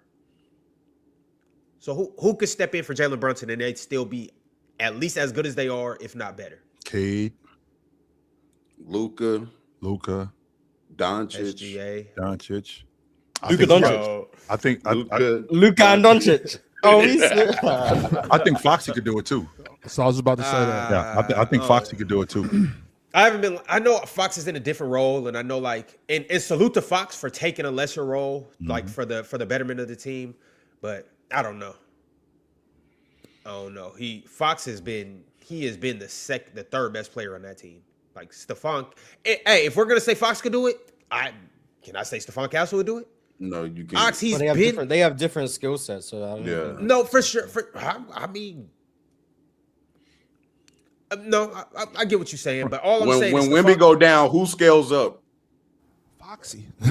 Fox. Well, exactly. Stephon Castle's minutes are more tightly tied to Wemby. Like he plays more of his minutes with Wemby. No, I'm saying like when Wemby's not playing at all, like when he misses games, the player that they have scale up as far as like scoring aggression and everything, and being the number one on the offense is Fox.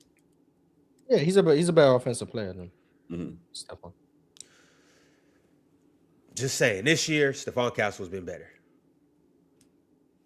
Do what you will with that, offensively and defensively, scoring and passing wise. Sure, Like, sure. Are you guys not watching the game? No, Are you guys not? Are you watching the game?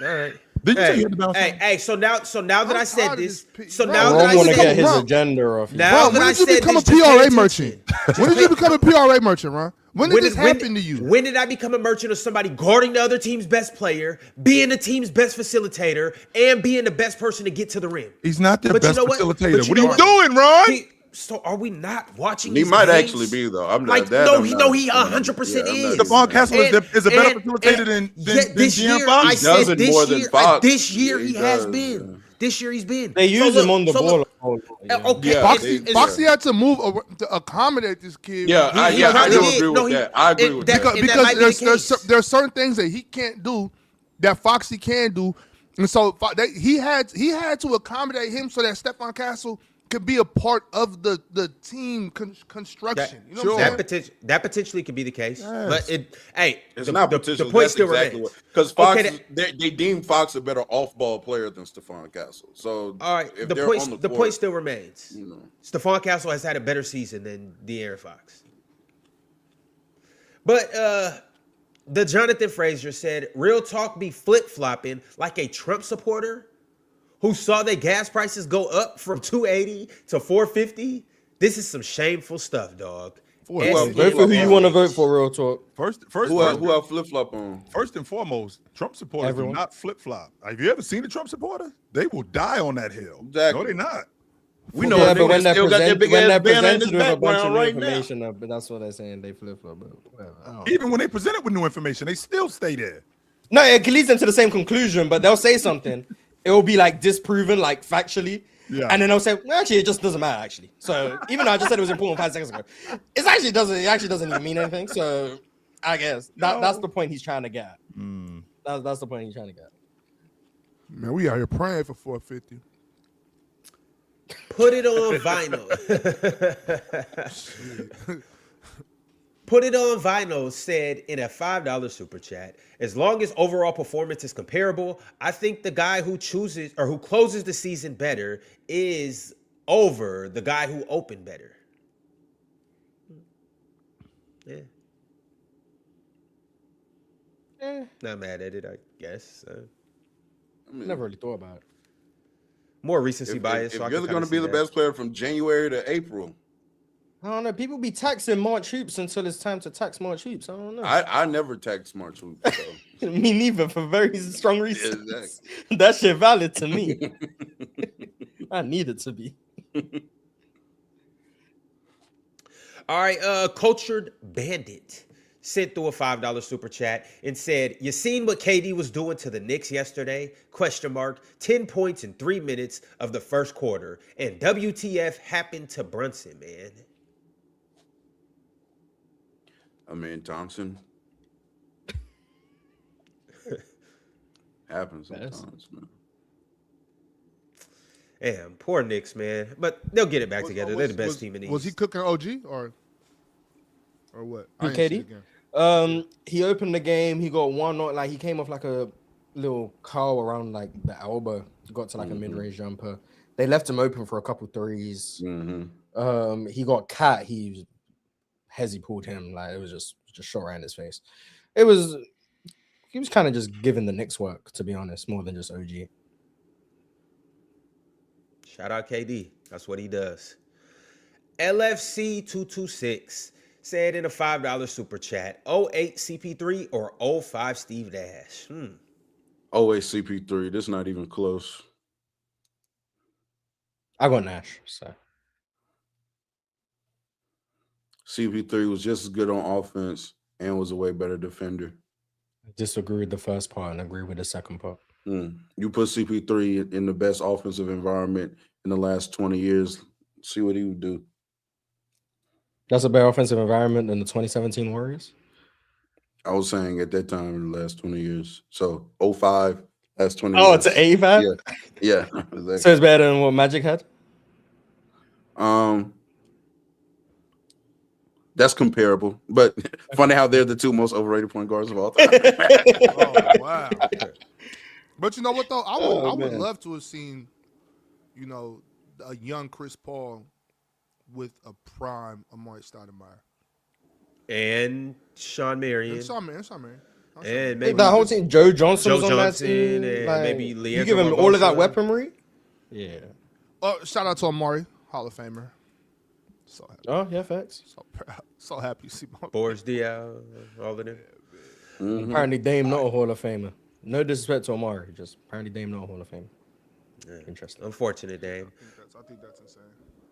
Put It On Vinyl sent through $5 again and said, in that cross conference tournament Ox brought up last episode would be fire as a mid-season tournament, in my opinion. I think so too. I'd prefer that to the in-season tournament. I mean, I think Oh yeah, when you were doing the seed by seed thing, that was you cool. see that real talk? I'm giving them peak segments. That was cool. Yeah, that was. That was an hour and 15 segment, because we couldn't just get through. We had to yap about it. Chill, trying to run it down, and every time you get to talking, somebody got to ask, "Oh, but what do I do?" Yeah, just get through it. Who was that somebody? You. I can't really remember. It was you. Yeah, you was involved in it. You know you was. And then him and Chill and Jordan were arguing. Y'all saying me? Y'all got some nerve. Come on, man. Wrong. Like, Super chats wrong. Oh, Drench and Penn. Drench That was beefing yesterday. So shout out to Penn, man. I seen him on the timeline saying now Scotty Barnes needs to rest for the next 10 days because he hurt. So shout out to him, man. He did hurt himself though. I can't remember what he did. He did go down last night. Speaking of rest, yo. I see y'all doing Hold on. TJ13-31JT said, "This is for you, Chill. What you know about the 2000s Megan Good? If I see Jonathan Majors is on site, he whooping my ass." I wasn't a big Megan Good fan. I wish I could say I was, but I wasn't. Yeah, Megan got the goods. That's all I know. She do have the goods. These dudes be wifing her. Like, these dudes don't be messing around with her. They wife her. So she must got something going on. That's the only reason I used to watch Cousin Skeeter. Man, they be wiping her. So later, fellas. I'll see y'all do the movie with the game. What was that called? Waist Deep? Yeah, Waist Deep. Shit, did you see her in Jumping the Broom?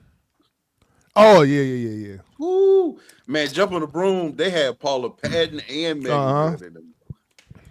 And don't forget the one that was playing their mama. I forget her name. Angela Bassett. Oh, yeah. Oh, that was Angela. I'm tripping. I'm thinking of somebody else. That was Angela Bassett. That's right. That was elite. Shit, I forgot that was Angela Bassett. I was thinking of did that movie. Joel Embiid said he's playing tonight. That was Angela Bassett. I'm tripping. I'm thinking of a different who cares movie, about a little flu? Don't nobody care about a little chest. So yeah, where's that guy with his MJ? You know, the shoot time. Be the real MJ. Yeah. Who cares about a little cough? That was a ridiculous super chat. That's probably the most ridiculous super chat. No one's done it since MJ other than Joel Embiid. That's the agenda now. Yeah. Joel the first one to do it. Come on. That's what we do. Definitely not just to play the Wizards. Luffy Gear the Fourth says, shout out Real Talk for owning up to that nasty ass agenda of on-off numbers for Jaylen Brown earlier. Laughing my ass off. My bad faith argument in the sport. Most bad faith argument in the sport. I don't know how nigga that can't read has the audacity to put on shades to make his vision worse to not be able to read. That's kind of crazy. But salute to you though. Salute to you. Why are you sending me strays for him getting at you? You get mad at me? I just read the super chat. Bro, I think I gotta go, man. You getting at me? Bro, I'm just the messenger. Like, I didn't get at you for your nasty agendas with Jaylen Brown. Holy shit. But we got a few members chats, and then we gonna go ahead and get up out of here. Small Boxes 18, who is a Hall of Famer and has been around for 7 months, said, for the record, Spo lost 3 50-plus win seasons in the 2012 lockout, COVID in 2020, and the shortened season in 2021. I was thinking that, but Speak on it. That's not true. Okay. The lockout season, yeah, but the other 2 seasons they weren't on a 50-win pace. They weren't in 2020. Or 2021. Well, one of them I'll give the grace because it was 49. I'll give you that. Oh, okay. Well, The other one was 44, so no. Yeah, But the other one, 49, I'll let that one be like, yeah, fair enough. Like, they could have got 50. But the other one, 44 win pace now. Yeah. Well, I mean, can't only base on that because you can get hot at the end of the season. Yeah, but he said on pace. That's what I'm saying, on pace. Got you. All right, we got a few new members. The first one is Frank C. Shout out my man Frank C. Always in the chat, always typing, always, just active, an avid Players Choice follower on social medias, all of that good stuff. Shout out Always to Frank supporting, C. always supporting Real Talk streams too. Yeah, he does. Shout out to Frank. Luffy Gear 4th sent through a super chat and also became a new member. Shout out to Luffy. JDC sent through a super chat and also became a member. Welcome to the family again, JC. Appreciate you for joining up. And also, Ghetto Nerds. Ghetto Nerds became a member. Shout out to all the Ghetto Nerds. And shout out to all the nerds in the ghetto. Salute to y'all. Mello Williams sent through a members chat and said Denny Abdia and Drew balled against the Los Angeles Clippers. Yeah, I noticed we didn't say nothing about that game for real. Well, we tried to, but you were making a fuss about Luka. DSG tried to bring it up. Then it just showed you a little preview of what's going to happen in Portland when you're watching that game. They're going to take another L.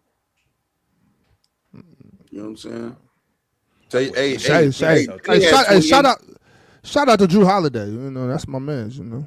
Yeah, I was going to say, Denny had 28, Drew had 30. I was waiting on second team all defense Kawhi to go turn that water off, but that never happened. Second team, he should be first. He should be first team. So shit, go turn somebody water off then. All right, Trey Ray sent through a members chat and said that man Jalen Duren is nice. 12 for 13, no Cade, doing shit off the dribble. It's going to be interesting to see how he develops past traditional 5-man responsibilities. Also, dub breakdown of Ivy. Real talk. Thank you. You. Cooking Ivy? Yeah. No, I didn't cook him. It was a very good video. You should go watch. Yeah, it was. Yeah. Y'all go check that out. Make sure you like the video. Make sure you comment under it. And also make sure you share it with your friends. And real talk, you of course I want the Clippers to win games, but honestly, in hindsight, I'm actually happy they lost that game. Why, Howie? Well, because that keeps them close in the standings, that 8-9. So that way, come Friday, makes the game have meaning. You know what I'm saying? It make Okay, Kawhi go. Kawhi can't sit out. You know what I'm saying? And the Clippers are only a half a game above them. You have to worry about that. It's crazy. Yeah, but I hear you though. It does make sense. For the neighborhood sent through a members chat and said, Ox, Duren still can't get better since you said it. Since I said what? Remember you said he can't get better because you said he can't get better? I don't think he said he's not guaranteed to get better. He said it's not. No, he said he won't get better because I said he won't get better. I didn't say that. Hey, for the neighborhood, I heard what you heard. Man, for the neighborhood, stop quoting me if you're not paying attention. What are you talking about? I never said that. Don't ever put words in my mouth because I'll pull up to your neighborhood. We get active, nigga. All right, last but not least, the Jonathan Frazier sent through a members chat. Jonathan Frazier said, 9 months down, forever to go. Appreciate y'all, man. Oh, man. 9 months down. What you had a baby, Jonathan? Jonathan. No, you've been a member for 9 months. Jonathan, I can shed a tear right now, Jonathan. Well, I'm just saying, you got 9 months and you got forever. So I'm like, shit. What? That's so sentimental, Jonathan. I appreciate it, man. That means a lot to me. That means a lot. But to everybody else in the video, make sure y'all get 9 months in. Get off your ass. Subscribe, like, comment, become a member, and make sure that you pull up to Portland April 10th because we are going to have a live show in the MODA Center. You guys already know the details. Just get your tickets and meet us in Portland. We'll see y'all tomorrow. Same time, same place. Just better topics and a better show. Merry Christmas.